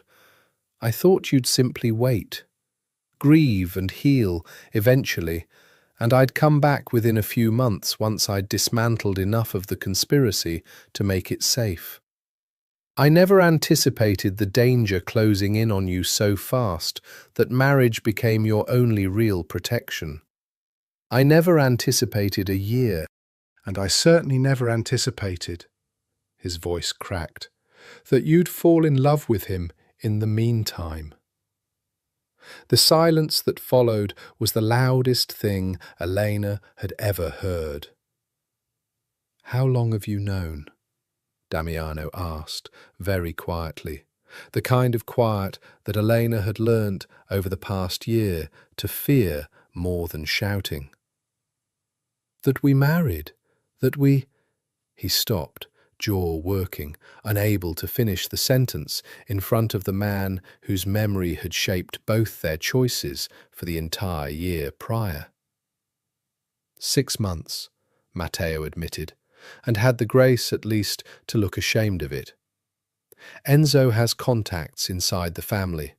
I heard about the marriage almost as soon as it happened, but by then I understood exactly how necessary it had been. I'm not a fool, Damiano. I know what would have happened to her without your protection. I told myself it was fine, that it was exactly what I'd have wanted if I'd been able to ask for anything from that fire. But then the reports started coming in about how things had changed between the two of you, that it wasn't only protection anymore. His eyes, wet now, moved between them. I told myself I'd stay hidden until Vittorio's conspiracy was fully dismantled, no matter what I heard, because coming back too soon could still get you both killed. But watching that photograph get taken last week, knowing you'd finally found me, I realized I couldn't hide from this conversation any longer, however much it terrifies me. Elena's hands had gone cold in her lap. A year of grief, rebuilt slowly, painfully, into something she genuinely believed she'd earned the right to keep. And now the man she'd grieved sat across from her, alive, scarred, entirely real, watching her with an expression that held no anger, only a terrible, resigned grief of his own. "I don't know what to say to you," she admitted, voice shaking. "I loved you, Matteo. I loved you completely. I would have waited for you if I'd had any idea, any hope at all that you were alive. But I didn't. I buried you. I grieved you with my whole chest, and then, slowly, unwillingly at first, I fell in love with the man who held that grief alongside me every single day for a year. I don't know how to undo that, even now, even looking at you, even feeling everything I still feel for you rising up all at once." "I'm not asking you to undo it," Matteo said, and something in his voice, steadier now, more like the man she remembered from before the fire, suggested he'd had a year to arrive at this particular peace, even if she and Damiano had only just been handed the wreckage of it. "Elena, I have spent a year in hiding, healing from burns that nearly killed me, tracking down every single person involved in trying to murder me, and in all that time, the one thing that kept me from losing my mind entirely was knowing you were safe. Not with me, safe. If that safety came in the shape of Damiano's love instead of mine, then—" His voice broke just slightly before he steadied it again. "Then I'd rather have that than have you dead in some conspiracy I couldn't have prevented from a hospital bed in Calabria." "Matteo," Damiano started, but Matteo held up a hand, silencing him with the same easy authority he'd always carried, even now, even scarred and changed by everything the year had cost him. "I'm not finished," he said. "Damiano, you are my brother in every way that matters more than blood. I watched you fall in love with her before either of us had any right to name it, years ago at that lake house, and I chose not to see it, because I loved you both too much to let it complicate anything. I don't regret that choice, and I don't begrudge you what's grown between you this past year, however strange it feels to say that out loud while I'm still sitting here, alive, wanting things I no longer have any claim to." He exhaled, unsteady, and reached for Elena's hand across the table, and she let him take it, feeling the old, familiar warmth of his grip, alongside the new grief of understanding exactly what she was choosing to release. "I loved you, Elena. I will always love you. But I think the man sitting beside you has loved you for even longer than I did, in his own quiet, complicated way. And I think, somewhere in that Reggio Calabria hospital bed, some part of me already knew that if I ever came back, I wouldn't be coming back to reclaim what I'd lost. I'd be coming back to finally let it go. Elena wept then, finally, fully, a year of grief and love and impossible complication breaking loose all at once. Not only for what she'd lost in that fire, but for what Matteo was choosing, with a grace she hadn't expected, to release her from carrying any longer. And beside her, Damiano reached for her other hand, holding both her and his best friend's grief in the same steady grip. The three of them bound together by a year of devastation that had, against every possible expectation, finally arrived at something like peace. Peace, however, was not the same as safety. Vittorio Marchetti's conspiracy remained undismantled, and the moment word reached him that his nephew had resurfaced, even in the guarded shadows of a hillside villa in Calabria, Eleanor's life and Matteo's would once again be squarely in the crosshairs. "We move on, Vittorio, immediately," Damiano said, once the raw wreckage of the afternoon's revelations had settled into something they could all function around. His voice had regained its familiar, cold precision, the calculating boss reasserting himself now that the personal reckoning had been survived. "Matteo, I need everything you have, every name, every contact, every piece of evidence Enzo helped you gather this past year. We end this tonight, or as close to tonight as logistics allow." "There's a ledger," Matteo said, already moving toward a locked cabinet at the villa's far wall, pulling free a heavy leather-bound book that looked, even from across the room, like it contained enough documented sin to end several careers permanently. Vittorio's been skimming from the family's shipping operations for 3 years, funneling the difference to a private account he's been using to buy loyalty among the younger capos, the ones who resent how thin the Marchetti territory has grown under your father's stewardship, Eleanor. He's been building a shadow army inside your own family for years, waiting for the right moment to seize control. My marriage to you was supposed to cement Castellano protection over that territory permanently. Killing me was meant to remove the one obstacle standing between him and outright civil war within the family. Damiano took the ledger, flipping through pages of meticulous, damning detail with the focused intensity of a man who had spent his entire life reading exactly this kind of document. "This is enough to end him," he said grimly. "More than enough. We take this to the full Council of Families tomorrow night. Public exposure, formal tribunal. Vittorio doesn't get the mercy of a quiet death for this. He gets exposed as a traitor to every family watching, and he answers for it in front of all of them." "And if he doesn't wait for a tribunal?" Elena asked, cold dread pooling in her stomach. "If he finds out we know before we can move on him?" "Then he comes for us directly," Damiano said, "which is precisely why none of us are staying in Calabria a moment longer than necessary." He turned to Matteo. "You're coming back with us. Whatever complicated grief this reunion stirs up for all three of us, you're safer inside Castellano protection than anywhere else.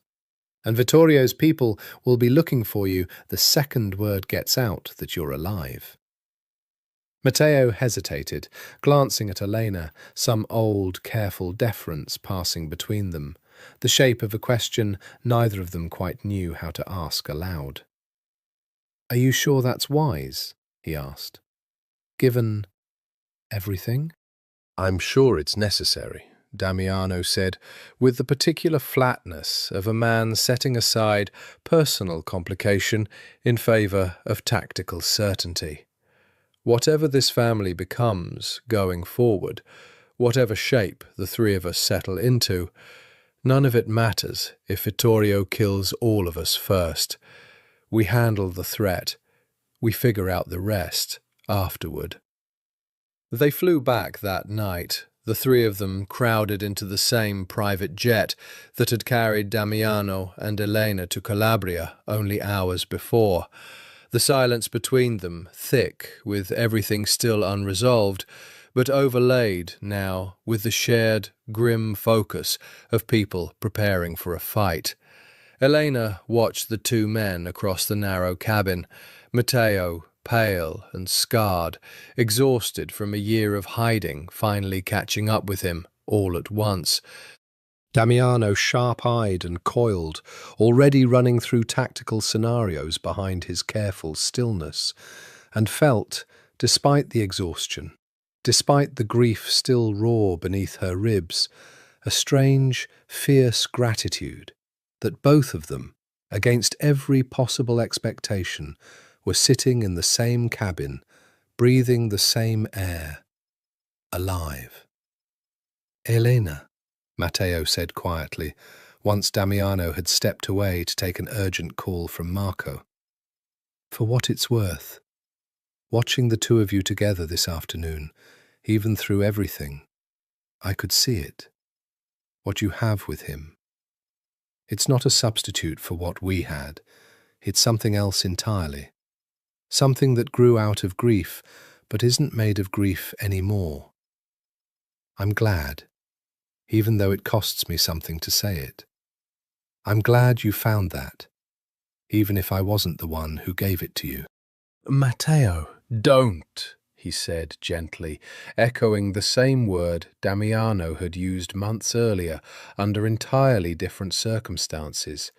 "You don't owe me guilt on top of everything else this year has cost you. Just be happy, Elena. That's all I actually want, watching from wherever I land in your life now. I want you happy, whatever shape that takes." She reached across the narrow aisle and took his hand, holding it the way she might hold a brother's. The grief between them transformed, finally, gently, into something that no longer demanded anything of either of them except honesty. Below them, the coastline of Italy gave way to open water, dark and vast, carrying them back toward a reckoning neither Damiano nor Elena could yet fully anticipate. The full council of the 5 families convened 2 nights later, in a location so secretive even Elena, married a full year into this world, had never been told its exact address, until the car pulled up outside a nondescript warehouse on the city's industrial waterfront, transformed inside into something almost cathedral-like. Vaulted ceilings, a long central table, the assembled heads of every major family in the region seated in careful, wary formation around it. Vittorio Marchetti arrived last, exactly as protocol demanded of a man summoned rather than invited, and Elena watched her uncle's face carefully as he took his seat, watched for the flicker of panic, the tell that would confirm everything Matteo had revealed in that Calabria villa. She found it almost immediately, a stiffness in his shoulders, a too careful neutrality in his expression that no innocent man would have needed to perform. Damiano stood to address the council, the ledger Matteo had recovered resting on the table before him like a loaded weapon. "I've called this gathering," he said, his voice carrying the particular authority that came from a decade of careful, ruthless leadership, "because a betrayal has come to light that concerns every family at this table. A year ago, we all believed Matteo De Luca died in an explosion meant to look like a Bratva strike." He paused, letting the weight of what came next settle fully into the room. "Matteo did not die. He survived, and has spent the past year gathering evidence that the explosion was no accident at all, that it was orchestrated by a member of the Marchetti family, using stolen shipping funds to buy the loyalty of a shadow faction meant to seize control the moment the alliance between our 2 houses could be dismantled." The room erupted into murmurs, heads turning toward Vittorio, whose careful neutrality had begun, visibly, to crack. "This is absurd," Vittorio said, too quickly, too loudly. "De Luca is dead. Whatever theatrical claim you're making, Castellano, it's a fabrication meant to consolidate." The warehouse's side door opened, and Matteo De Luca walked in. The room fell utterly silent. Vittorio's face drained of all colour, the performance of outrage collapsing instantly into something far more telling. Raw, undisguised panic, the particular horror of a man watching his carefully constructed lie walk toward him in the flesh, scarred and very much alive. "Hello, Uncle," Matteo said, quiet, controlled, though Eleanor could see the tremor beneath his composure, the year of hiding and grief and fury finally arriving at its intended target. "I understand you thought I wouldn't be joining us tonight." What followed was, by Mafia standards, almost bureaucratically calm. The ledger passed hand to hand around the table, the assembled bosses reviewing the meticulous evidence of Vittorio's financial betrayal, his attempted murder of his own nephew, his 3-year campaign to destabilize an alliance that had kept relative peace between two major families. Elena watched her uncle's face crumble further with every page turned, every murmur of disgust that rippled around the table, until finally the eldest of the assembled bosses, a frail, ancient man named Constantine, who represented the oldest of the 5 families and carried by unspoken tradition the final word in matters of tribunal, set down the ledger and looked at Vittorio with an expression of terrible, absolute finality.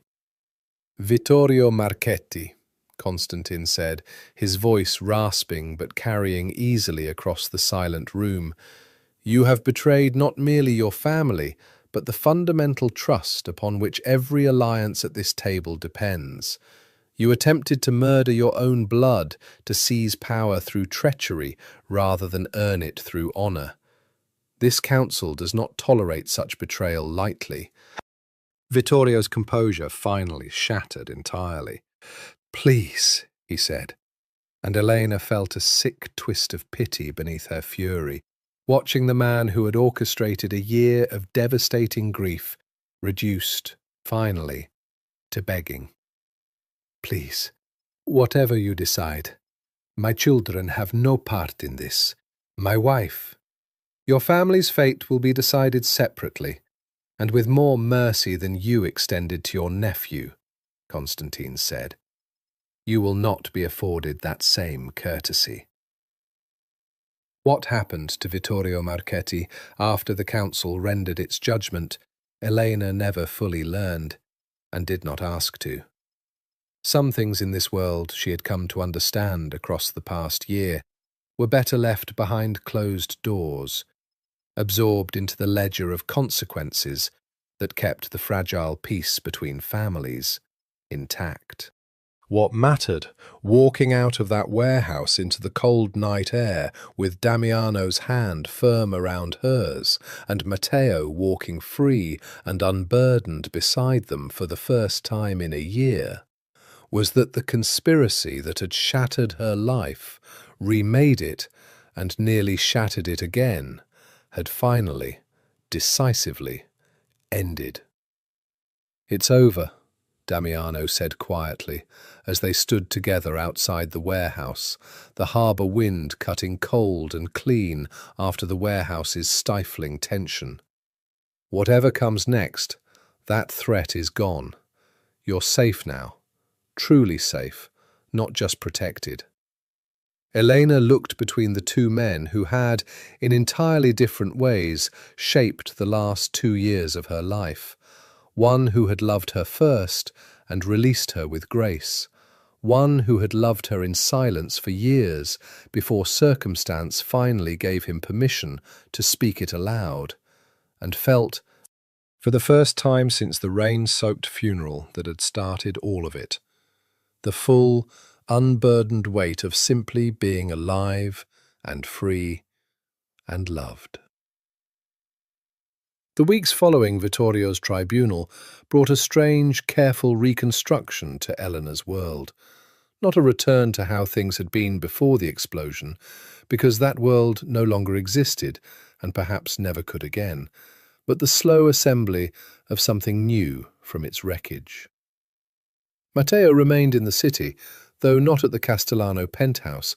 He took rooms instead at his mother's old house, empty since her death years earlier, and began, with the same careful patience he'd shown throughout his year in hiding, the process of reintegrating into a family and a world that had spent 12 months believing him dead. It was not easy. The scarring along his jaw drew stares at family gatherings he'd once moved through with easy confidence. The limp slowed him in ways that frustrated a man who had once prided himself on quick, decisive action. And the particular grief of watching Eleanor build a life with his best friend, however gracefully he'd released his claim to it, cost him more, privately, than he ever let show in front of either of them. "Do you ever regret it?" Eleanor asked him one afternoon, the two of them sharing coffee on the small terrace of his mother's old house, a friendship rebuilding itself slowly into something new and unnamed. Not what they'd once had, not quite what family became either, but something honest, something that had survived fire and grief and come out the other side, changed, but real. "Releasing me the way you did? You could have fought for it. Some men would have." "Every day," Matteo admitted, with the same disarming honesty that had first drawn her to him at 17. "But regret isn't the same as wishing I'd chosen differently. I watched you with Damiano in that villa, Elena. I saw what a year of shared grief and slow, careful trust had built between the two of you. Fighting for what we'd had would have meant asking you to choose between two different kinds of love, and I don't think either version would have survived that choice intact. Better to release it whole than to shatter it, fighting over the pieces. That's a generous way to look at it. I've had a year in a hospital bed and a hillside villa to arrive at generosity," Matteo said, with a small, wry smile that held, finally, more peace than pain.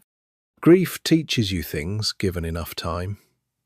Mostly it taught me that love doesn't always look like keeping.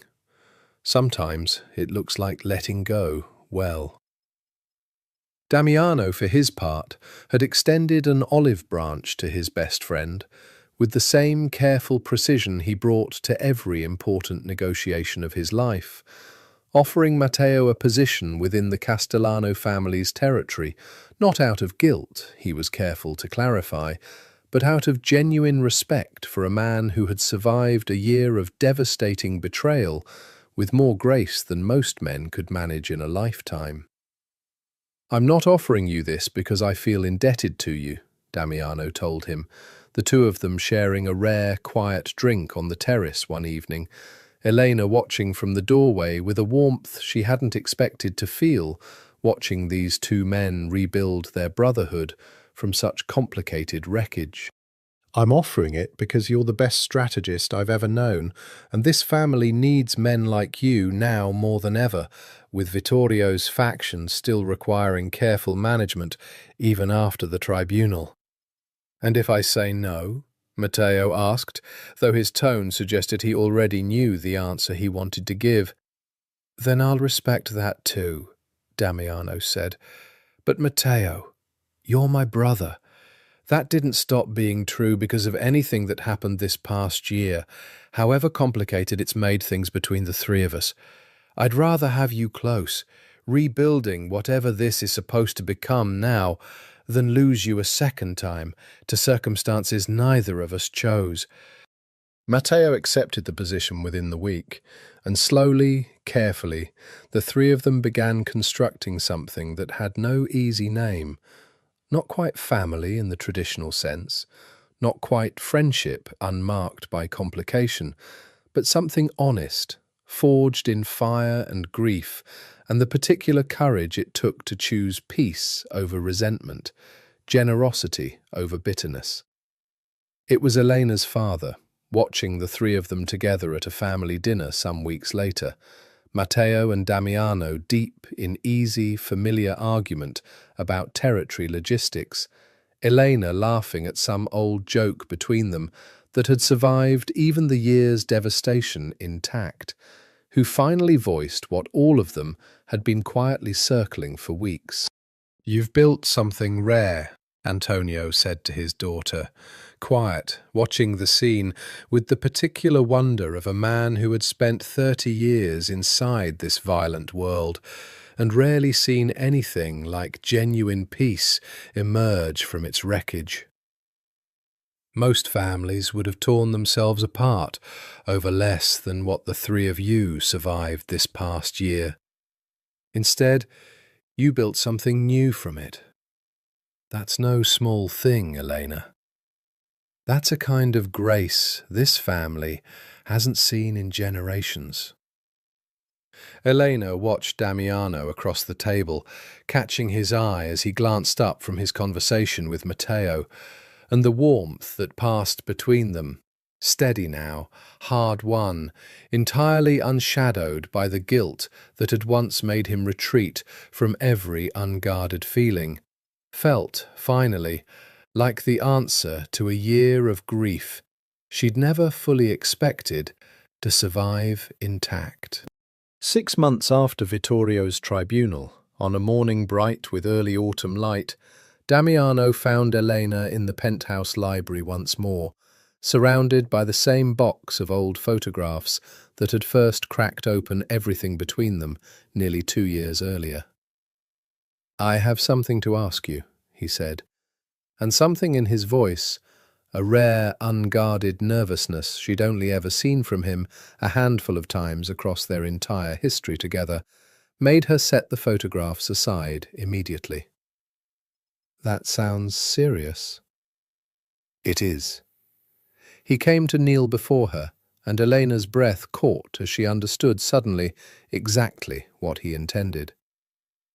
"Elena, the marriage we signed 2 years ago was a contract, paper and protection, exactly as I promised you it would be.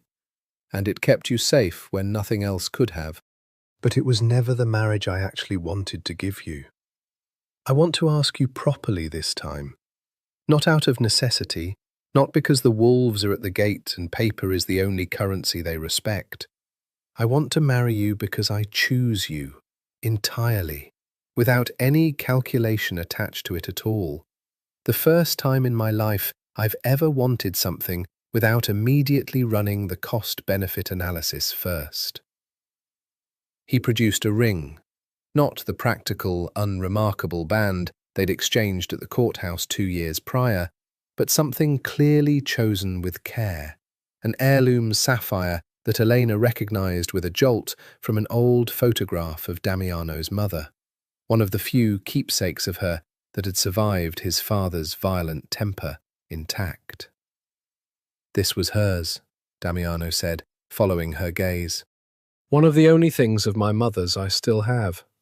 She died when I was 12, and I've kept this ring locked away for 20 years because I never trusted myself enough to give it to anyone. Never believed I had it in me to love someone the way she loved my father, before he became the man who broke her. But I trust it now. I trust this. I trust you completely, with the softest, least calculating part of myself I have left." His voice roughened. "Elena Marchetti, will you marry me? Not as a contract, not as protection, as a vow I actually intend to keep for the rest of whatever life we're lucky enough to build together." Elena, tears streaming freely down her face for the first time in longer than she could remember, reached for his hands, pulling him up to meet her properly.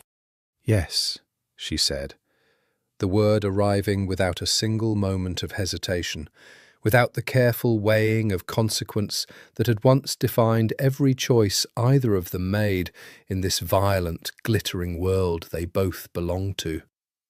Yes, Damiano, completely, entirely, without any conditions attached. Yes. The wedding that followed 3 months later bore no resemblance to the quiet courthouse ceremony that had bound them 2 years earlier. It took place at the lake house, the same golden dock where Damiano had first told her he loved her, surrounded not by the full weight of capos and rival families performing allegiance, but by the people who had actually earned a place in the wreckage and rebuilding of Elena's life. Her father, finally at peace, Consuela, who had watched the whole slow thaw unfold from the kitchen with the patient wisdom of a woman who'd seen everything. Isabella Greco, genuinely delighted rather than performing delight for once. And Matteo, standing beside Damiano as his best man, exactly as tradition and genuine brotherhood demanded, his scarred face split by a smile that held, finally, only joy. "I used to think," Matteo said during his toast, raising his glass to the assembled guests with the easy confidence that had slowly, over the past year, returned fully to him, that the cruelest thing that could happen to a man was losing the woman he loved to his best friend. I know now I was wrong. The cruelest thing would have been losing both of them entirely, to grief, to bitterness, to a year of hiding that could have destroyed everything worth saving, instead of, somehow, against every reasonable expectation, building something even stronger from the wreckage. He raised his glass higher, eyes bright with unshed tears. To Damiano and Elena, my brother and the woman who taught both of us that love doesn't always look like keeping. Sometimes it looks like choosing each other, again and again, through every impossible circumstance life throws at you. Damiano pulled Elena close as the assembled guests raised their glasses, his forehead resting against hers, the golden lake light catching in her hair exactly as it had the evening he'd first told her he loved her. "No more contracts," he murmured, "just for her. Only this, only you, for the rest of my life, freely chosen, every single day." "Only this," Eleanor echoed, and kissed him, the weight of 2 years of grief and fire and impossible hard-won love finally settling into something that felt, at last, entirely and permanently like home. 3 years after that golden wedding at the lake house, Eleanor stood on the same dock at dusk, watching her daughter, barely 2 years old, dark-haired and fierce-eyed, in exactly the way her father was, though she'd inherited her mother's stubborn refusal to be told what she couldn't do, chase fireflies across the grass with the reckless joy of a child who had never once had to learn the careful calculations that had once governed every hour of her parents' lives. "She's going to be terrifying," Damiano observed, coming to stand beside her, his arm settling around her waist with the easy, unguarded affection that had become, over the years, as natural to him as breathing had once seemed impossible. "Salvatore's already terrified of her, and she's too. She gets that from you. She gets the stubbornness from you," Damiano corrected, pressing a kiss to her temple. "I was never stubborn. I was strategic. You were terrifying," Elena said, laughing, "and secretly soft the entire time, which is somehow worse."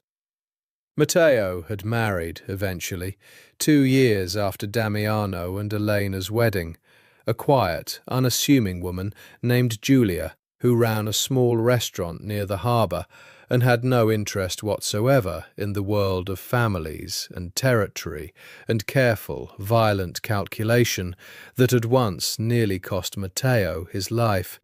He'd found in her the kind of uncomplicated peace he'd spent a year in hiding, learning to want for himself. And watching him now, across the lake house lawn, laughing with his own young son perched on his shoulders, while Julia looked on with warm, unguarded affection, Elena felt the last lingering traces of old grief settle fully, finally, into simple gratitude.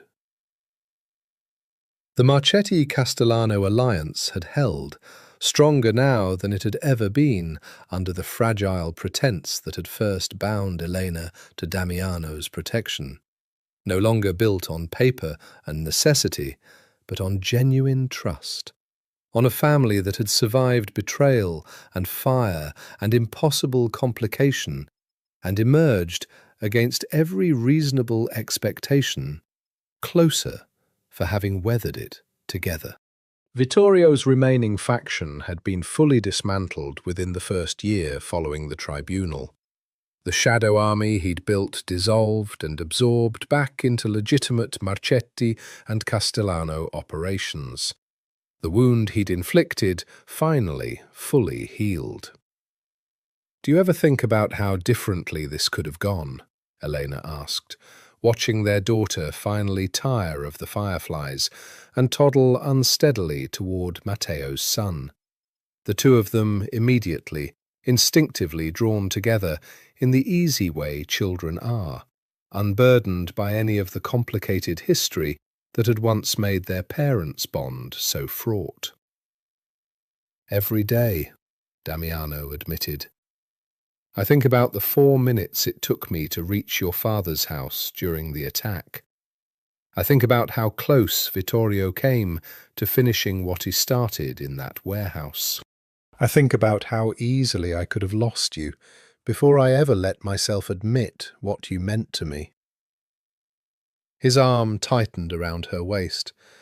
"But I don't dwell on it, not the way I used to. I've learned, these past few years, that dwelling on what could have gone wrong steals something from what actually went right. And what actually went right, Eleanor, is more than I ever let myself believe I deserved." "You deserved it," Eleanor said firmly, turning in his arms to face him fully, the golden dusk light catching the same sapphire ring he'd given her 3 years earlier. "You spent your whole life believing love was a weakness your father had beaten out of you before you were old enough to understand what you were losing. You were wrong. It was never weakness, Damiano. It just took the right person and the right amount of grief to teach you that." "It took you," he said simply, cupping her face in both hands with the same careful tenderness he'd shown her since that first devastating kiss in the library, nearly 4 years ago now. "It always would have taken you, Elena. I think some part of me knew that from the very first summer Matteo brought you to that lake house. Though it took losing him, however temporarily, to teach me I was allowed to want something for myself instead of simply protecting it for someone else's sake."